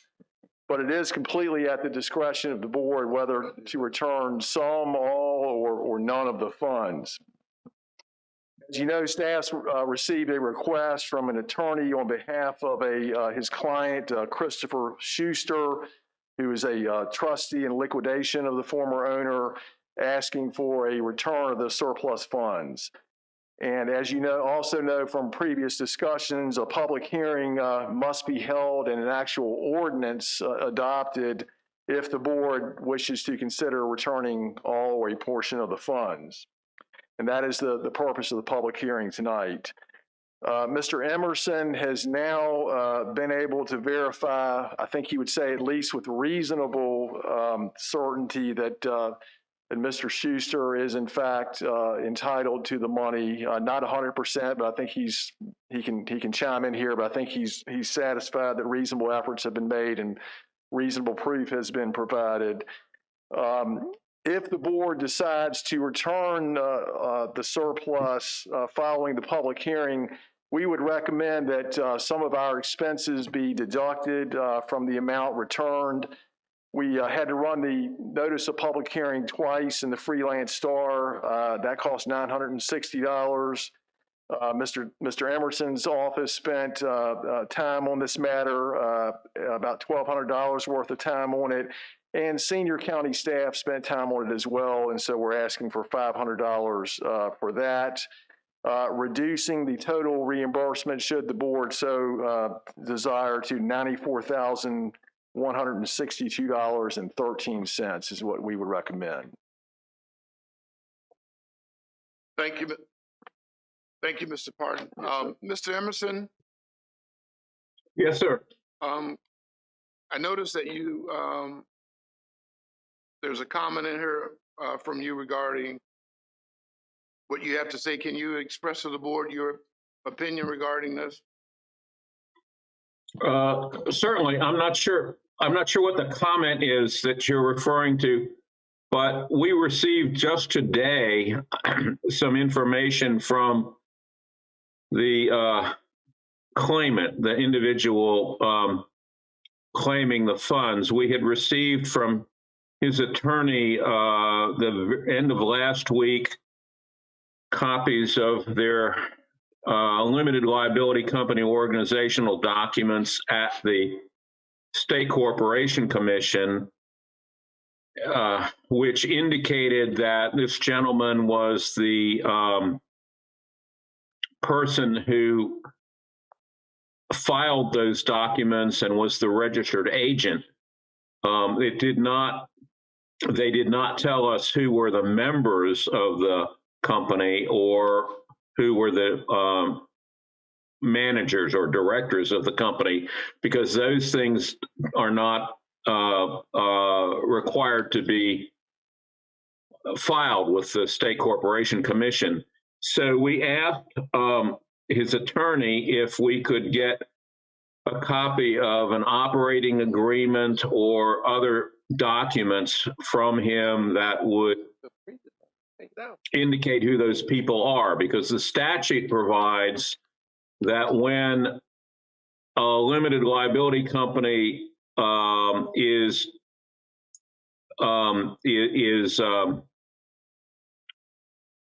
terminated by the SCC for non-payment of fees, et cetera, or whatever, then the manager and the members become trustees in liquidation. So the property of the company goes to them and they're required to liquidate it. So we were trying to decide to find out if he was actually the member or manager of the company, and his attorney couldn't provide any actual documents, but they provided an affidavit whereby he swears before a notary that he is the only member and the only manager of that company. And if that's the case, then he is the trustee in liquidation. So there is a slight chance that he could be lying. Although when you look at his role in the formation of the company, that maybe is not likely. But we have no other way to go about proving who else might be entitled to the funds. And on the surface of everything, he does appear to be entitled to them. So we believe that we've done all we can to ascertain that he is the trustee in liquidation of the company and therefore entitled to the funds. And so it's really up to the board as to whether you want to refund or pay to him these excess tax monies that were collected on the sale of the property or not. But you certainly, if you do that, you certainly should deduct your costs from it. All right, thank you, Mr. Emerson. Board, I'm going to ask the board to comment. So it appears that Mr. Schuster, pretty funny name, Schuster, appears to be saying that he is the rightfully trustee on this property, and then that we would need this ordinance. Am I correct? In order to give him part of the funds that were left over from the sale. Is that correct, Mr. Pardon? That's correct. Yes, sir. You would have to adopt the ordinance following public hearing. And if we do not adopt the ordinance, then the funds would remain with the county. Remain in the county, and if anybody wants to sue us for it, they can come and file suit, I guess, basically. We're following ordinance. But well, frankly, the statute is they could do that, but the statute is very clear because he did not claim the funds within the required time period. Gotcha. You don't have to do anything. I mean, you can keep the funds. Okay, gotcha. How does I have a question. Yes. Ben, are you saying this is not an heir? This is not a relative? This is a business venture that went bad, that took 2 years to come back to us to ask for remaining funds from a business that they didn't want to pay the taxes on. Am I correct in that? Basically, his explanation was that he formed this limited liability company to buy this property as a, speculative venture to then, I think, build something on it, maybe houses. I'm not sure about that. And that due to the economics that seemed to occur right after that, and his other business ventures and personal situation, he did not do that, and he sort of lost track of it for some reason because of everything else going on, and so he didn't apparently realize that he needed to pay the taxes, which seems a little odd because he would have gotten a bill. But in any event, they didn't pay them, and he just sort of lost track of it. For some reason, did not respond to the mailing that was sent to him by our firm in the tax sale process, because they did give notice to him of the impending sale. And then he kind of lost track of it and didn't bother to claim the excess funds within the statutory period where he had a right to do that. And so at some point, I guess he realized that this money is out there and he has now asked for it. Thank you, Mr. Emerson. Mr. Thomas.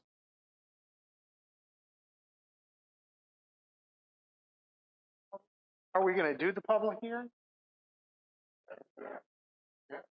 Okay. Well, do we have? You need to do because the refund requires an ordinance, you have to have a public hearing to adopt the ordinance to refund the money, but you don't have, but you know, it's a public hearing. You don't have to agree to adopt the ordinance after that. Okay. I wasn't sure we had to do it, but that was my only question, but okay.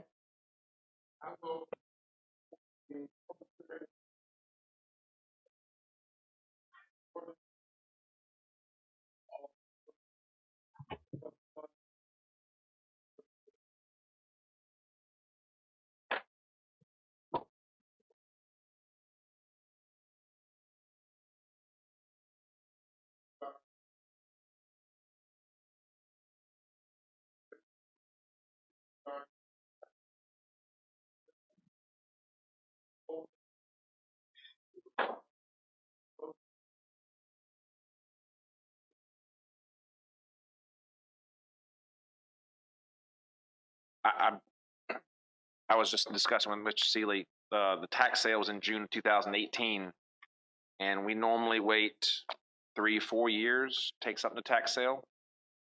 3. So we're into 2, I think. Okay. Well, I think statutorily it's 2 years. Yeah, and we generally are beyond that. So 3 years. So we're looking at middle of 2015, and we're 2020 right now. I have a hard time with this because we've sold a lot of stuff in the last 5 years, and at some point, when can we actually go spend the money? Or do we need to keep this in a separate account for this to happen? And the new ordinance doesn't have any. It didn't extend it to from 2 to 3 years. It just right now state code says 2 years. So we're talking about 20 years from now, someone can come back and say, "Hey, I got $5,000, and our ordinance says we got to give it back to them." If times were bad right now, if this were 2008, would you be thinking about giving back $96,000? It's to me, it's like, all right, he let go of his business venture. He just gave it up, threw his hands up in the air. And there's consequences that come along with that. Yeah. So. Thank you, Mr. Forehand. Mr. Seeley? I just don't see, they didn't even show up. Not a letter, not anything. Thank you.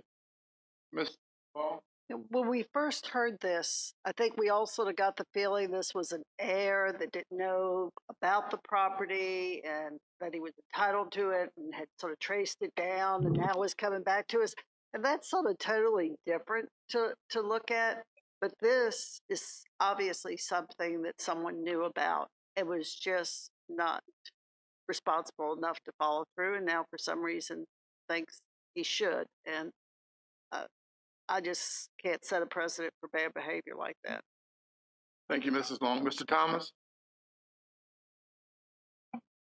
Well, I mean, we always talk about doing the right thing. That's probably a two-way street. He didn't necessarily do the right thing, but for us to keep all of that money doesn't quite seem right. I understand we're taking out legal fees, of course, and maybe there should be some sort of penalty, but it does seem like some of the money should go back to the actual business venture if he can prove it is. Say what? Excuse me? What about? Yeah, I mean, did he know to show up, Ben? Did we send him a letter or something that says he had to show up? No, he didn't have to show up. We've only dealt with his attorney, and we have told the attorney that there was a public hearing tonight on this matter, and that we basically told him everything, that it had to be adopted by an ordinance, and that it's in your discretion, and that if you approve it, it would be less expenses. And he has sent us the few things that I mentioned to you, the explanation of why he didn't come forward sooner. The documents that are at the SCC, and then an affidavit that says he is the only manager / member of the LLC. And that's really all that we have heard from them. Now the affidavit was notarized by someone in Albemarle County, so presumably that's where he lives.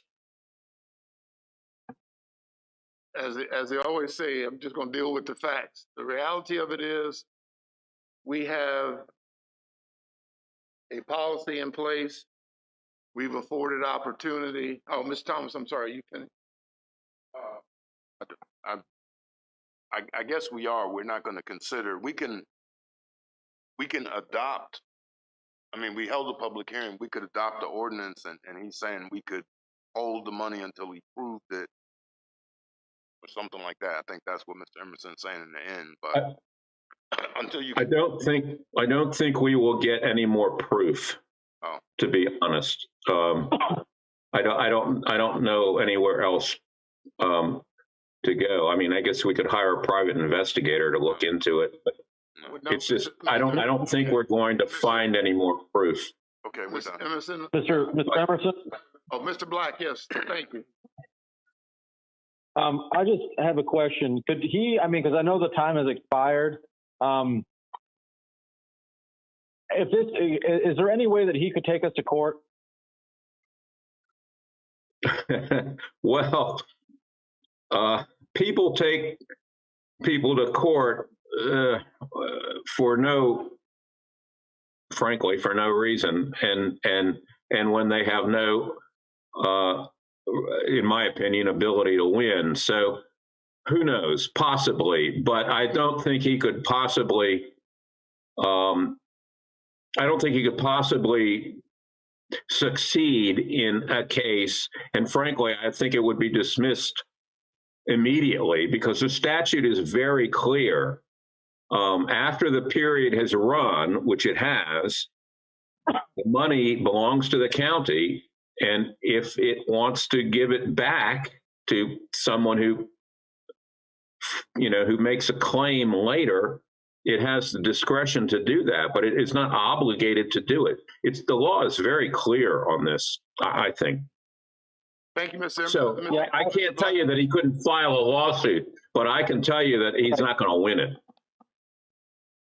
Yeah, and that's fine. I guess my concern, Mr. Underwood, and maybe I'm along the same line as Mr. Thomas, is that, I mean, to me, I know the statute says what it says, but if this gentleman has the legal, I mean, if he had come in under the 2-year time frame that he had and had asked for the money and we would have had to give it to him then, yeah, legally we have a right to it, I guess now, but my concern is, the optics of it. I don't think it looks very good for us to be taking that money. That's just my opinion. Thank you. Thank you, Mr. Black. I'm going to give my comment, then I'll call for a motion, whatever we choose. We've done our due diligence. Our attorney's done his due diligence. We have an ordinance in place. Either we want to follow the ordinance or we want to put either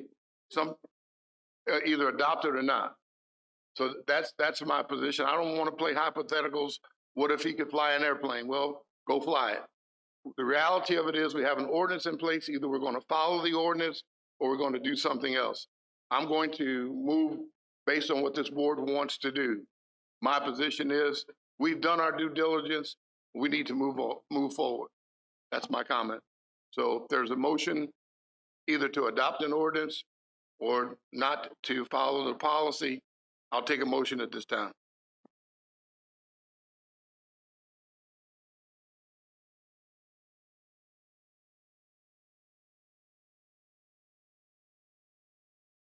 Mr. Emerson, just a clarification on if we adopt this ordinance, that means we're.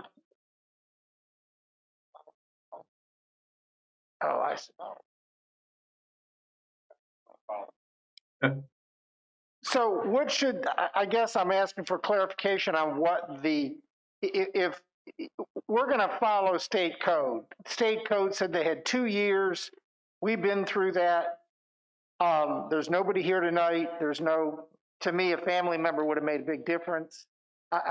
This sort of reeks of we're going around somebody. So what would the motion be to just follow state code and we're done? Not adopt this ordinance? Well, the code requires you to, it's very odd, but the state code requires you to adopt an ordinance if you are going to refund this money. Right. So we prepared an ordinance for you to consider.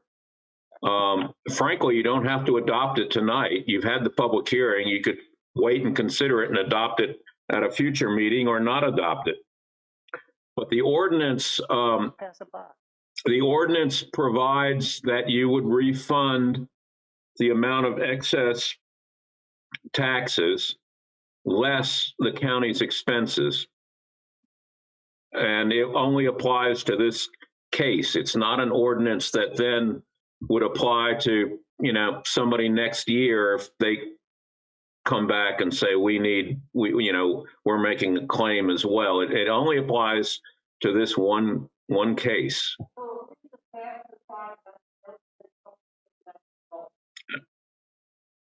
I'm sorry, I couldn't hear that. If we just pass this by tonight, we just say, okay, we had the public hearing and we just move on, we're all set. Sure, and consider it further. You could easily do that. In fact, we had told this person's attorney that you might not decide it tonight because we hadn't heard back from him about some questions that we had until this morning. I didn't get an email until late morning that had the affidavit in. Then let's deny it. Mr. Chairman, if I may, but Ben, if they do not adopt the ordinance tonight and do not take it up again, then the answer is they're not going to return the funds, and that's all that has to be done. Is that correct?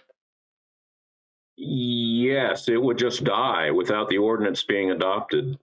But they don't have to, again, they don't have to adopt it tonight. They can think about it and adopt it at the next meeting or the meeting after that, or not do anything. Mr. Chairman? Yes, Mr. Black. Yes, Mr. Black. I think Ms. Long someone has said they would like to hear from the family member or whoever it was, the business owner, I guess, not a family member. I think before we make this decision, whether to adopt or not adopt the ordinance, can we just kind of table this until the next meeting and have Ben invite them to the meeting? And then if we've had a letter sent out to them and they don't show, that does say a lot. But I'm not sure that the person knew to show up to the meeting tonight. And so I would like to see them actually here to answer some questions before we say you're not getting the money. I mean, that's just my opinion. And I think it would be only fair to let them, if we're going to really do due diligence to both sides, to let them have their voice. Mr. Black, I appreciate your comments. I absolutely disagree. I don't think we need to kick this can down the road. I think we need to follow the policy and take what comes. That's my comment. But I'm just one vote, so I will do whatever is the pleasure of this board. Mr. Emerson, can we do a motion to withdraw the ordinance or deny the ordinance and just get this off the table? Or just table it? What do you want? Yes, you could do you could take a vote to not adopt the ordinance, or you could simply, if someone moves to approve it, you could vote against it, or you could take up any other vote, such as Mr. Black's vote or suggestion to table it until someone comes and talks to you. So yes, you can do any of those things. If you do not adopt the ordinance, then it just sits there until you take it up again. All right, I'm going to make a motion to deny the ordinance because I just see this there's no real proof and just see, there's something about this isn't right. So my motion is to deny the ordinance. Second. There's a motion and a second to deny the ordinance regarding the return of all or portion of surplus funds. All in favor say aye. Aye. All those opposed? Nay. Nay. We have a division in the House. Mr. Forehand, how do you vote? Aye. Mr. Forehand votes aye. Mr. Seeley, how do you vote? I vote aye. Mr. Long votes aye. I vote aye also. Ms. Long, how do you vote? Aye. Ms. Long votes aye. Thomas, how do you vote? I vote nay. Mr. Black, how do you vote? Nay. Mr. Black votes nay by a vote of 4 to 2. The ordinance is denied. Item number 6. Item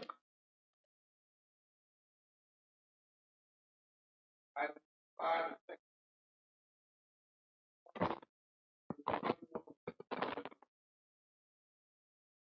And 24, we can have one presentation, one public hearing, but separate votes.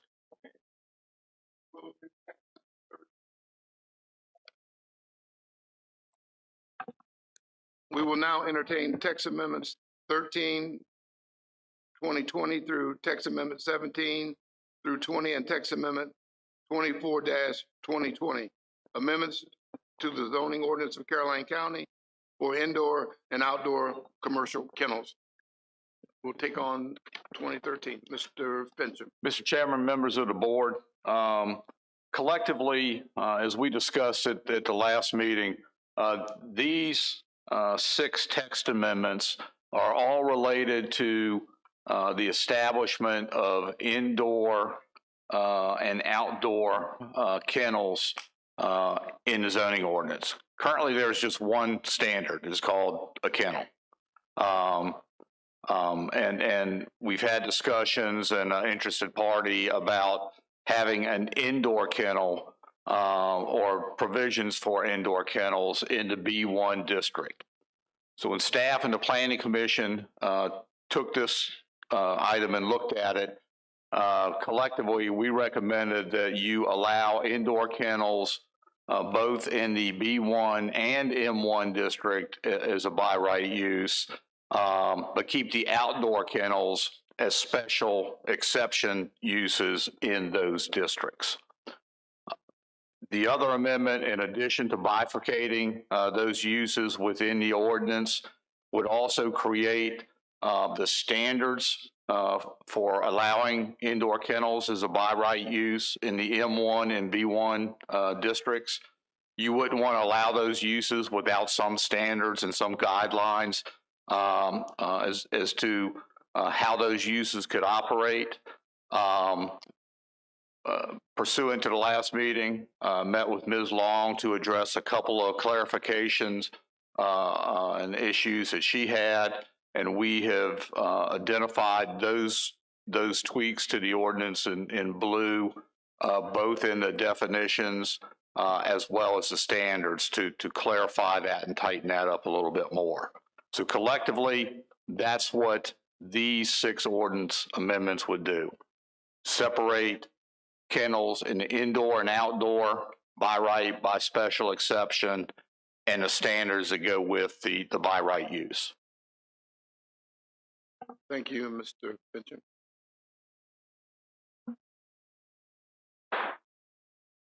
I'll now open the public hearing for text amendment 13, 2020 through text amendment 17, 2020, and text amendment 24-2020. Is there anyone here who would like to speak regarding these matters? Is there anyone here who would like to speak regarding these matters? Is there anyone here who would like to speak regarding these matters? Hearing none, the public hearing is closed. How does the board wish to proceed? Mr. Chair, I would move that we recommend that we go ahead and approve the changes. I gotta do them one at a time, right? Yes. Yes, ma'am. To text amendment 13, 2020. Second. There's a motion and a proper second that we approve text amendment 13, 2020. All in favor, signify by saying aye. Aye. Anyone opposed? Mr. Chair, Have it. I recommend we approve text amendment 14, 2020. Second. Motion, proper second to approve text amendment 14. All in favor, signify by saying aye. Aye. All opposed? Ayes have it. Mr. Chair, I move that we approve text amendment 1522 presented. Second. There is a motion and a proper second that we approve text amendment 15, 2020. 2020. All in favor say aye. Aye. The ayes have it. Mr. Chair, I move that we approve text amendment 16, 2020. Second. There's a motion and a proper second that we approve text amendment 2016, 2020. All in favor say aye. Aye. All opposed? Mr.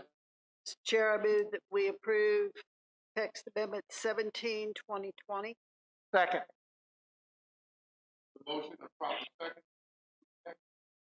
2017, 2020. All in favor say aye. Aye. Anyone opposed? Motion passes. Mr. Chairman, I so move that we adopt text amendment 24, 2020. Second. There's a motion and a proper second that we adopt text amendment 24, 2020. All in favor say aye. Aye. All opposed? It's in the packet. In the packet, yeah. Ayes have it. It's the last one under the. Thank you, Mr. Fincher. On the top. All right, you're gonna do this. Next on the agenda, we will entertain public hearing for text amendment 20-2020. It's an ordinance to amend the zoning ordinance of Caroline County by amending Article 15, supplemental regulations. Mr. Fincher. Mr. Chairman, members of the board, your next public hearing, TXT 22-2020, is proposed to amend Article 15, Section 3 of the Caroline County zoning ordinance. Article 15 is your supplemental regulations. Section 3 are the exceptions to the height requirements. As we had discussed previously, the purpose of this ordinance amendment is to clean up the exceptions to the height regulations to ensure that those exceptions are related to principal structures and uses only.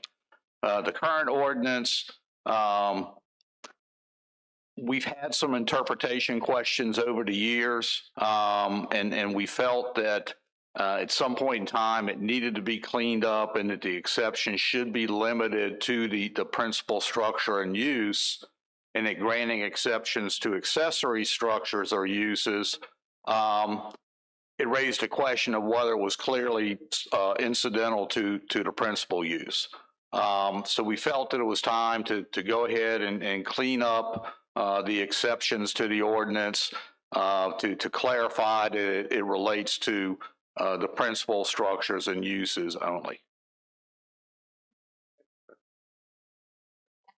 All right, I'll open the public hearing for text amendment 20-2020. Is there anyone here who wishes to speak regarding this matter? 22, I'm sorry. Text amendment 22-2020. Is there anyone here who would like to speak regarding this matter? Is there anyone here who would like to speak regarding this matter? Hearing none, public hearing is closed. How does the board wish to proceed regarding text amendment 22-2020? Mr. Chair, I'd like to make a motion that we adopt text amendment 2220. Is there a second? There's a motion that we adopt text amendment 22-2020 and a proper second. All in favor say aye. Aye. Any opposed? Guys have it. Next on the agenda, text amendment 23-20. Mr. Chairman, members of your board, your next public hearing, TXT 23-2020, would also amend Article 15 supplemental regulations, but this time would be Section 15, which is the Highway Corridor Overlay District. The proposed amendment would add paragraph 15.2.10, which would establish a minimum setback for any use to Interstate 95 or the Interstate 95 right-of-way boundary. Currently, the HCOD regulations apply to specified roads in the county. These would be your major primaries, major collectors, Route 1, Route 17, Route 301, a portion of 639 that encompasses the growth area. Basically, these are the entry corridors into the county, and as development occurs on properties within these corridors, the intent is that development occur with the design standards and other regulations that are contained in the HCOD regulations. Over the years, those HCOD regulations have served us well with supplemental landscape standards, enhanced setbacks to improve the aesthetic quality of development at our entry points into the county, including our growth areas. The one area we know was lacking was Interstate 95. We're starting to see industrial zonings that back up to the interstate, and we felt that it was appropriate to include some of those standards related to the Interstate 95 corridor as well as you're entering our growth areas such as Ladysmith, Carmel Church, et cetera, et cetera. This proposed amendment would create a minimum setback of 50 feet to the right-of-way boundary for Interstate 95 and incorporate the design standards that we currently have, for example, on Route 639, incorporate those standards into Interstate 95 as well.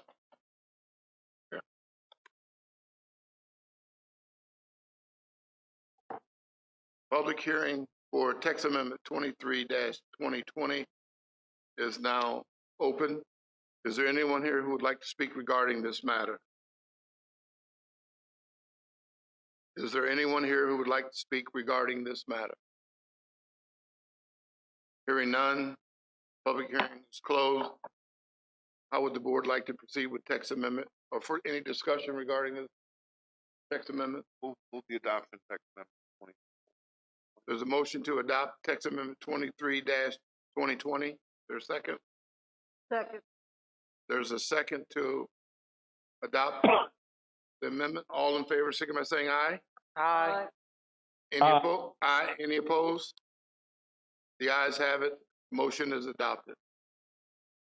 Next on the agenda is text amendment 25-2020. Mr. Fincher. Mr. Chairman, members of the board, your last public hearing tonight, TXT 25-2020, is an ordinance to amend the zoning ordinance of Caroline County by one last time amending Article 15, which is your supplemental regulations. This time amending Section 8.8, which is your development standards related to telecommunications facilities.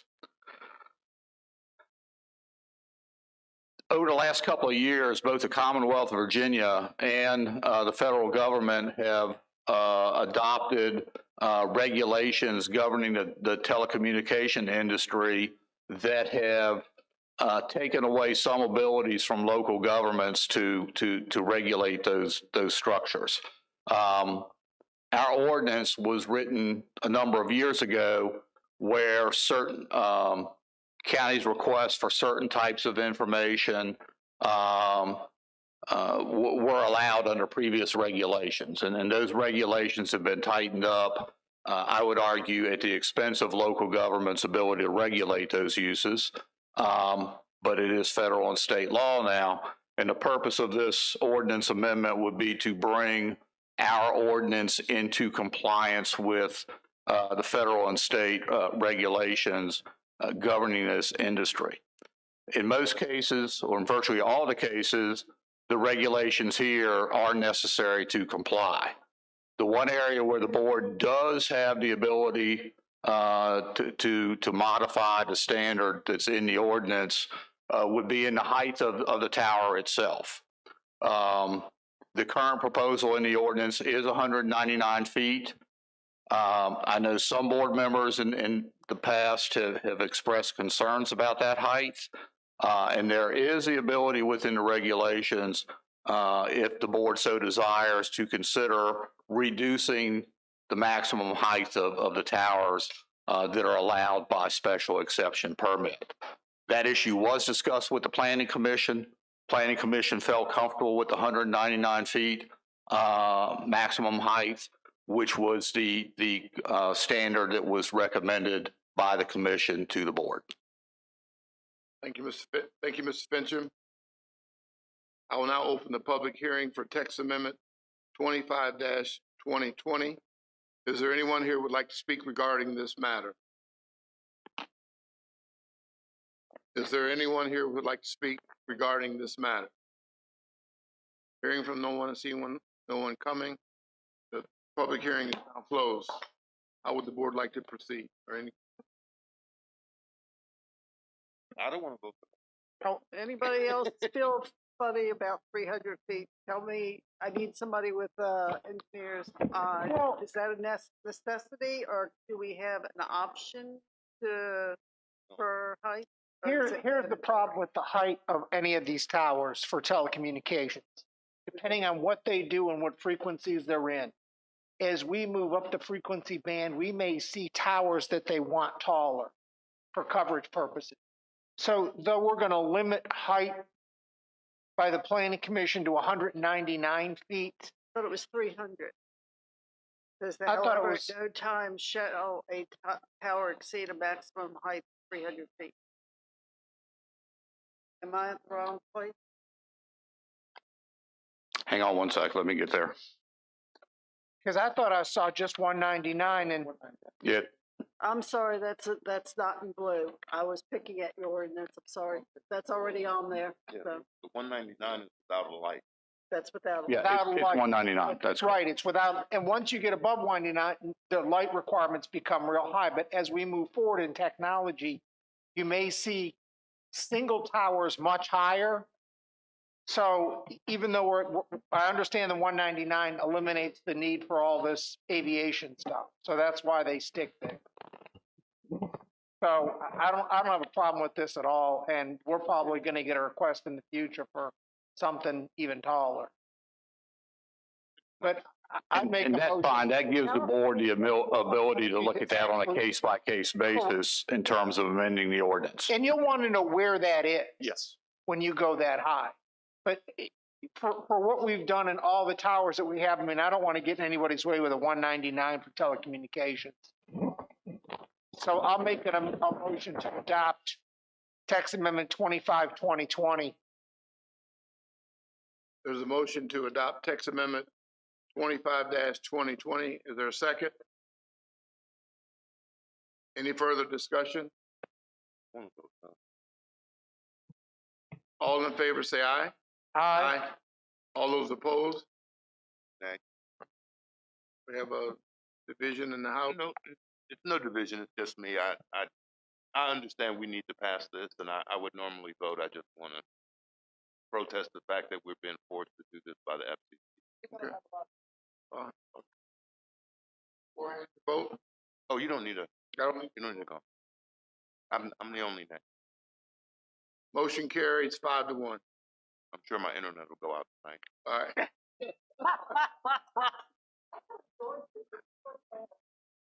Item number 11. No, I'm sorry, item number 10. Update on the broadband committee. I guess Mr. Sadler asked me to do that. All right, Mr. Thomas. And I have that. Give me 1 second. I lost track of where I was on my computer. But the broadband committee met last Wednesday, which was 20th. We usually meet on Mondays, but there was a holiday and there was something else happening. At that meeting, we elected the chairperson of the committee is Jason Barlow. The vice chair is Jason Jacobus. And Mr. Mike Vosberg has agreed to replace me on the George Washington Regional Commission Broadband Committee. That was the actual action of the committee. We also, at Mr. Sadler's suggestion, are going to try to stream the meeting publicly on YouTube, just to let folks know what the committee's doing. The one concern is none of the board members have actually signed a non-disclosure agreement, although we've all agreed to not disclose what's being discussed. Sometimes there will be vendors that come in and talk to us about a project that shouldn't necessarily be public knowledge. So at those times, we'll have a closed session, to that effect. I think that's it. The other thing is there was one of the committee members was trying to do a fixed wireless pilot project, and that's ongoing. There's a concern here or there.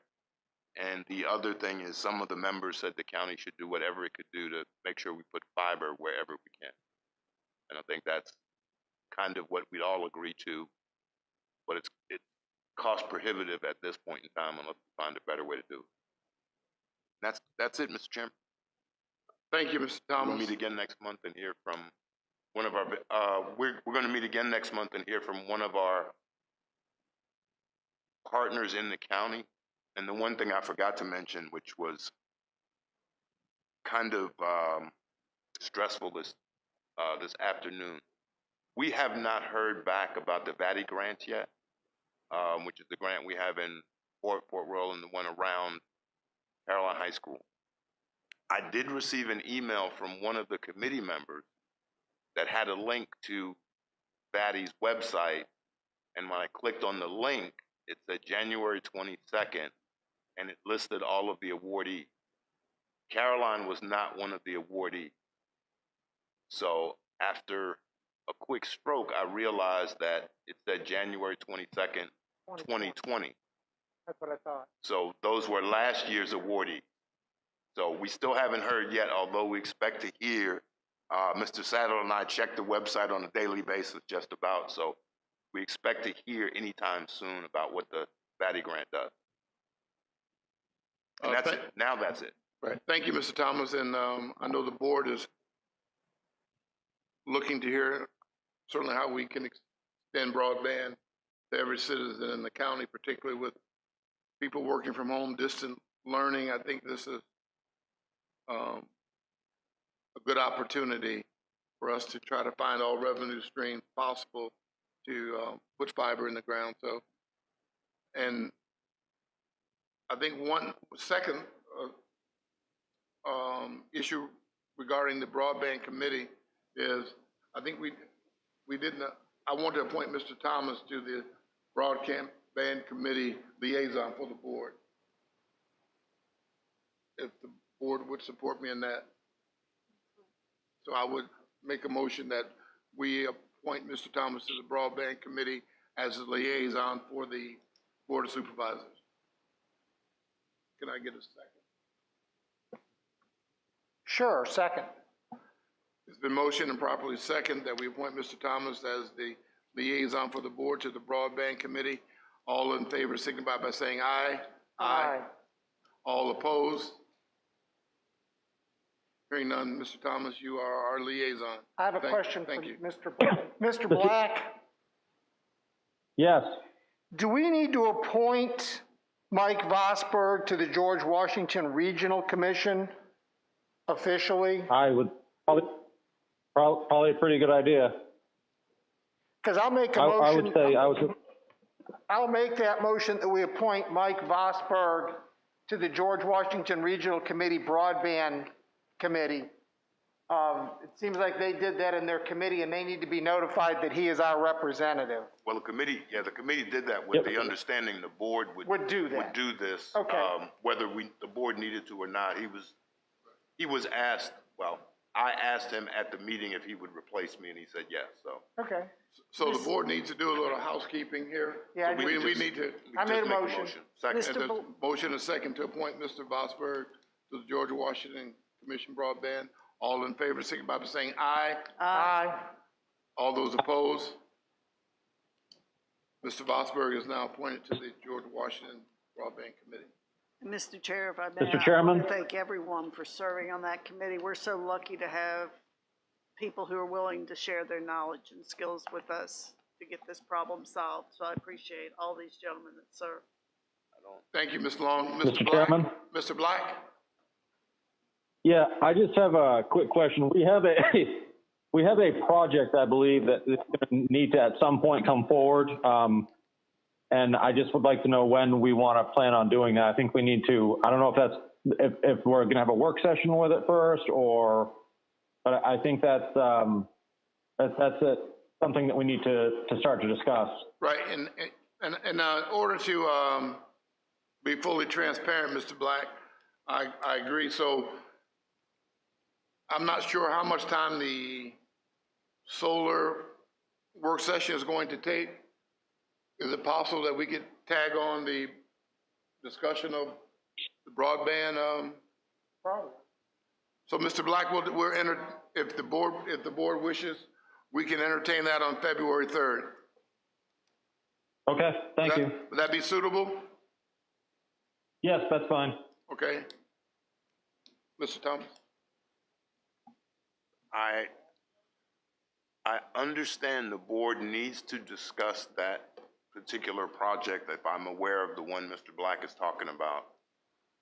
I'm not sure it's in the vendor's best interest for us to discuss that publicly.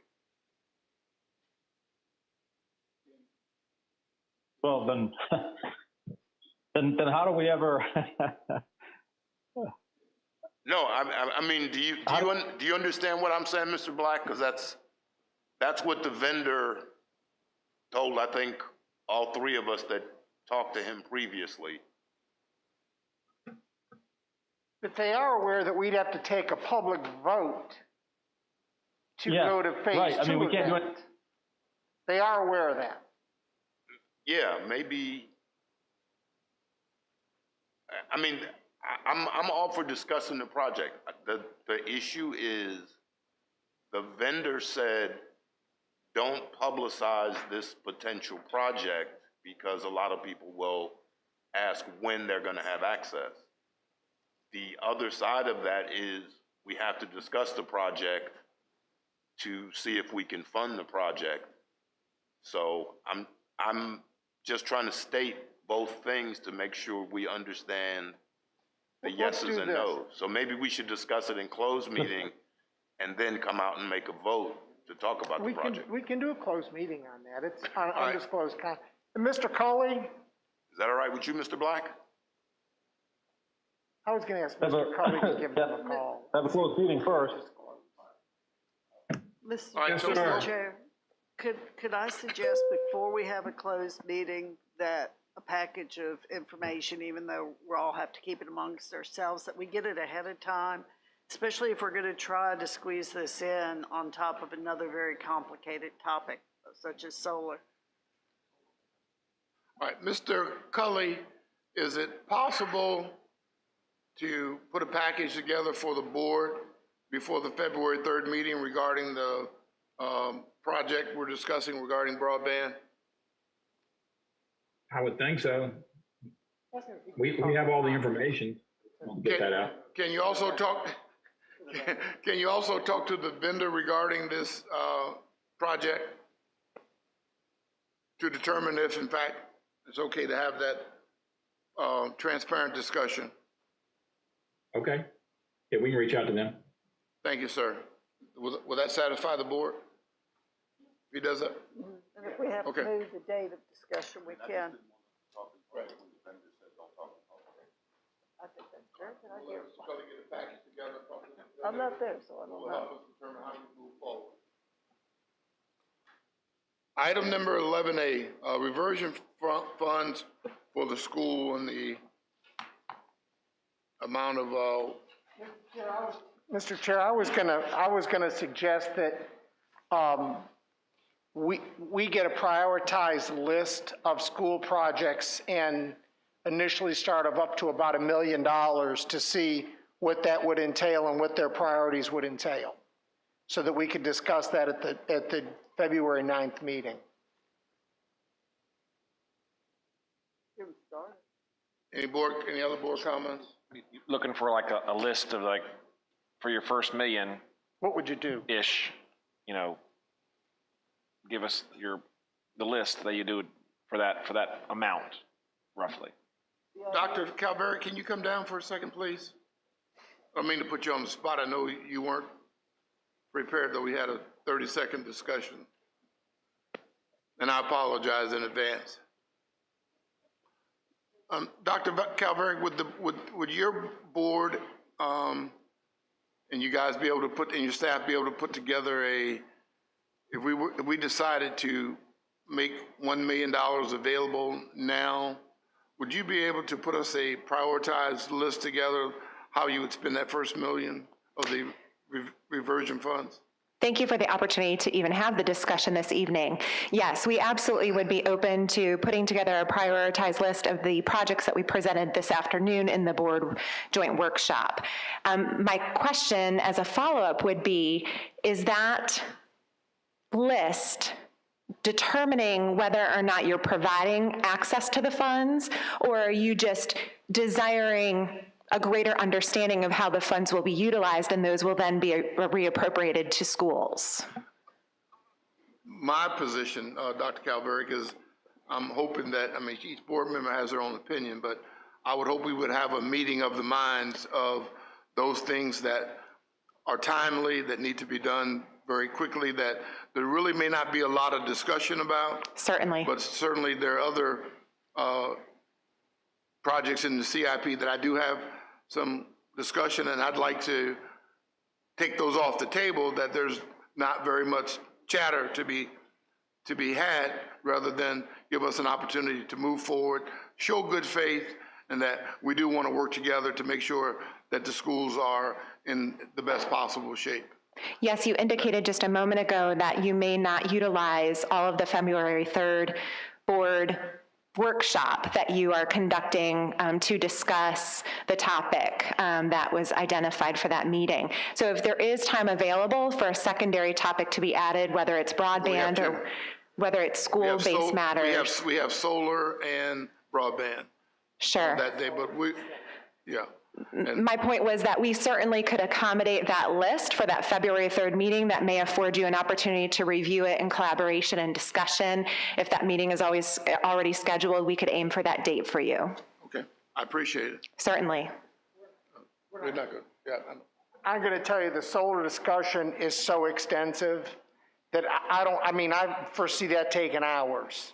I mean, we've got to go through an ordinance that's many, many, many pages thick. So I don't know that we're actually going to get there that night. That's why we'd set it aside only for the solar ordinance, because of the in-depth and the timeliness that's now the track it's on, because it's been held up due to COVID for almost a year. So we've got to do a lot of work on that in a short period of time, and that's got to move to public comment. Dr. Calvary, what I would recommend you do is get the list to us as soon as possible. Should we need to do something else, we will do our best to work with it as quickly as possible. Yes, so sir. The sooner we get the list, the sooner we can look at it, and if there's any way possible to work with that at that time, we'll do that. But if not, we'll move it to our February 9th meeting. We can accommodate that. Yes, sir. Okay. Thank you. Thank you very much, Dr. Calvary. I don't want to give anybody false hope. No, we're not. We could be. We just got to stick to the plan. That's all. Okay. Item number 12, informational calendar, Mr. Cully.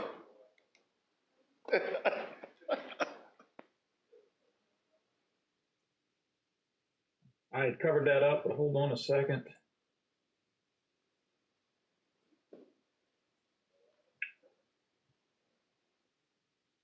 Don't forget the 28th, if any of you that signed up for the VACO VML Local Government Day, it's virtual.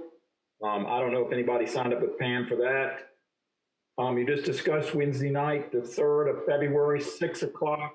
We have our work session on solar text amendments. That will be in the auditorium, not in the EOC. Don't forget, any of you that are jumping in the ice water on February 6th at Landor, Polar Bear Plunge. Not happening. Regular board meeting on February 9th. That's at 6 p.m. President's holiday, offices are closed on the 15th. And then our special meeting with the school board for a joint budget work session with the schools on the 23rd.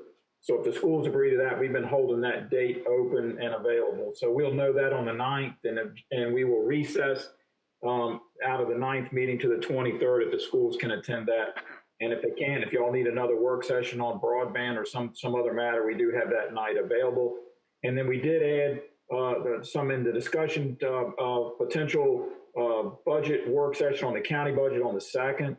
I'm not promising we'll be 100% finished by then. We normally present that budget at the first meeting in March, but we should have plenty to talk about even without that with public safety salary scales and things like that we're working on as well.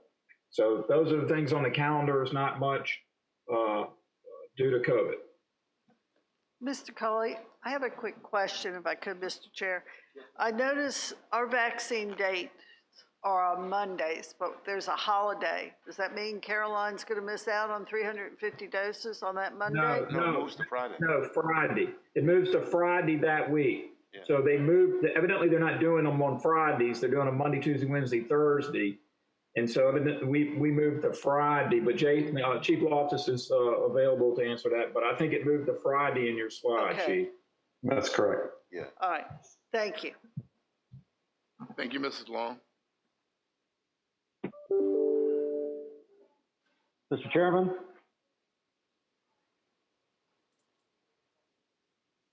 Yes, sir. For some reason, I couldn't get through on the Chief Loftus thing at that part of the meeting. But I would just like to reiterate, I think that we need to get out to the county. That presentation, and Mr. Cully, the YouTube, the part of the meeting tonight that Chief Loftus was the presentation that he gave. If we can get that out on the county website so that can be shared on social media, I think that presentation was excellent. I think people need to know about that.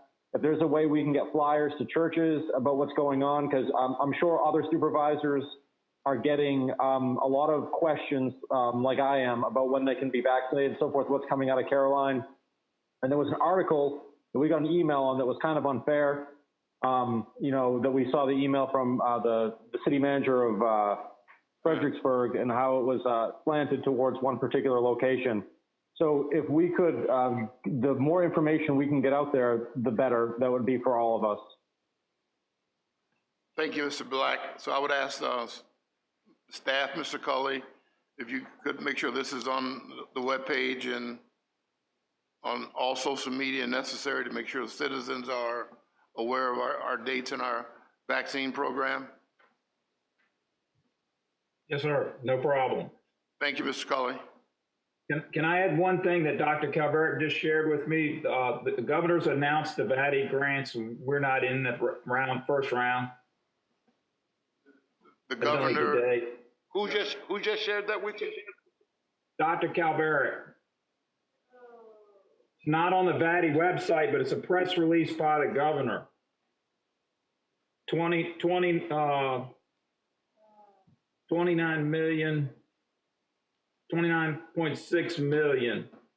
Botetourt County, Cumberland Plateau Planning District, Lennowaski Planning District, which is Scott County Telephone, is all the way out in the west, Mecklenburg and Empower Broadband, Northern Neck Planning District, and All Points Broadband. Alan will find that interesting. but those are the projects awarded. I'll send it out to the board and thank Dr. Calvert for sharing that tonight. Thank you, Dr. Calvert. Thank you, Mr. Cully. And thank you to everyone that worked so hard on the grants. I thought we had a really good one going in. So, another day, another try. Thanks. Closing board comments. Mr. Forehand. No, sir. None. Thank you, Mr. Forehand. Mr. Sealy. I have none, Mr. Chairman. Thank you. Mrs. Long. No, I'm gonna go home sad now. Mrs. Long is sad and says she's going home now. All right. Mr. Thomas. I'm in mixed company, so I can't say what I want to say. But I do want to make sure, and this happened to me with social media and trying to keep up with what's going on, because as I said with the chief, the things are so fluid. The schools were in a separate program from the county, and they ran out of vaccines, so then the schools was in the county program. Now they're back in a separate program at Mary Washington, but they're still in the county program. So I try to copy Chief Loftus on everything that I receive and ask him directly, because he's our main point of contact. So we will occasionally have information out there that gets changed by people other than us. So people need to be aware of that, but we're trying to put our best effort out there to make sure they're all aware. Because as soon as we put that PowerPoint out, somebody can change it. So what we're gonna put out is fluid, and I just wanna make sure people understand it's accurate when we put it out, but it may change right after. So that's it, and I'm gonna. And you're right, Mr. Thomas, thank you. Mr. Black, closing comments? Yeah, just one quick question. I guess I have a question for Mr. Cully. Is that, he had said something about round one. Is there like another, is that it total for the Valley grants? Or is there another round coming? Might be another round. I haven't found anything that speaks to any of that. I sent you the press release and all that they've got. So when he says round one, 5 projects across 11 localities awarded the Virginia Telecommunications Initiative grants to connect 11,700 homes, businesses, and community institutions. How much is that? 29.6 million. Do you remember, Mr. Thomas, how much was in the program for this year? Yeah, I don't think that's enough money. No, it was, I thought it was close to 40 million, because it was 18 in the budget originally. Yep. And then he added more money. And they doubled it. Said they had 45 applications from 53 units of local government that partnered with 26 internet service providers, requesting more than 105 million in funding. The 5 projects announced today are the first round of high-ranked projects. These projects are either unaffected by the recently announced Federal Communications Commission Phase 1 of Rural Digital Opportunity Fund. Preliminary awards have already been rescoped by the applicant to remove overlap. A second round of awards of the remaining high-ranked projects, including those that have been reshaped and reevaluated due to impact, will be announced to utilize the remaining available funds in the coming months. Yeah. So there's a possibility we may get some more, Mrs. Long. Don't go home too sad. There was more money, there was more money in the project than 18 million. 29.6. 29.6 is what's been awarded today. Okay, so I think that leveraging 34 million in private and local investments. So the state's not putting in even half in these first ones. Mr. Cully and Mr. Thomas and Mr. Chairman, if I may, one of the things I think we need to start working about is if we listen to the awards that were given, what Mr. Cully just read, planning district, planning district, planning district. That's what they're pushing. They're pushing from the state that you have to work with other jurisdictions. We did. And so that's why this BW work.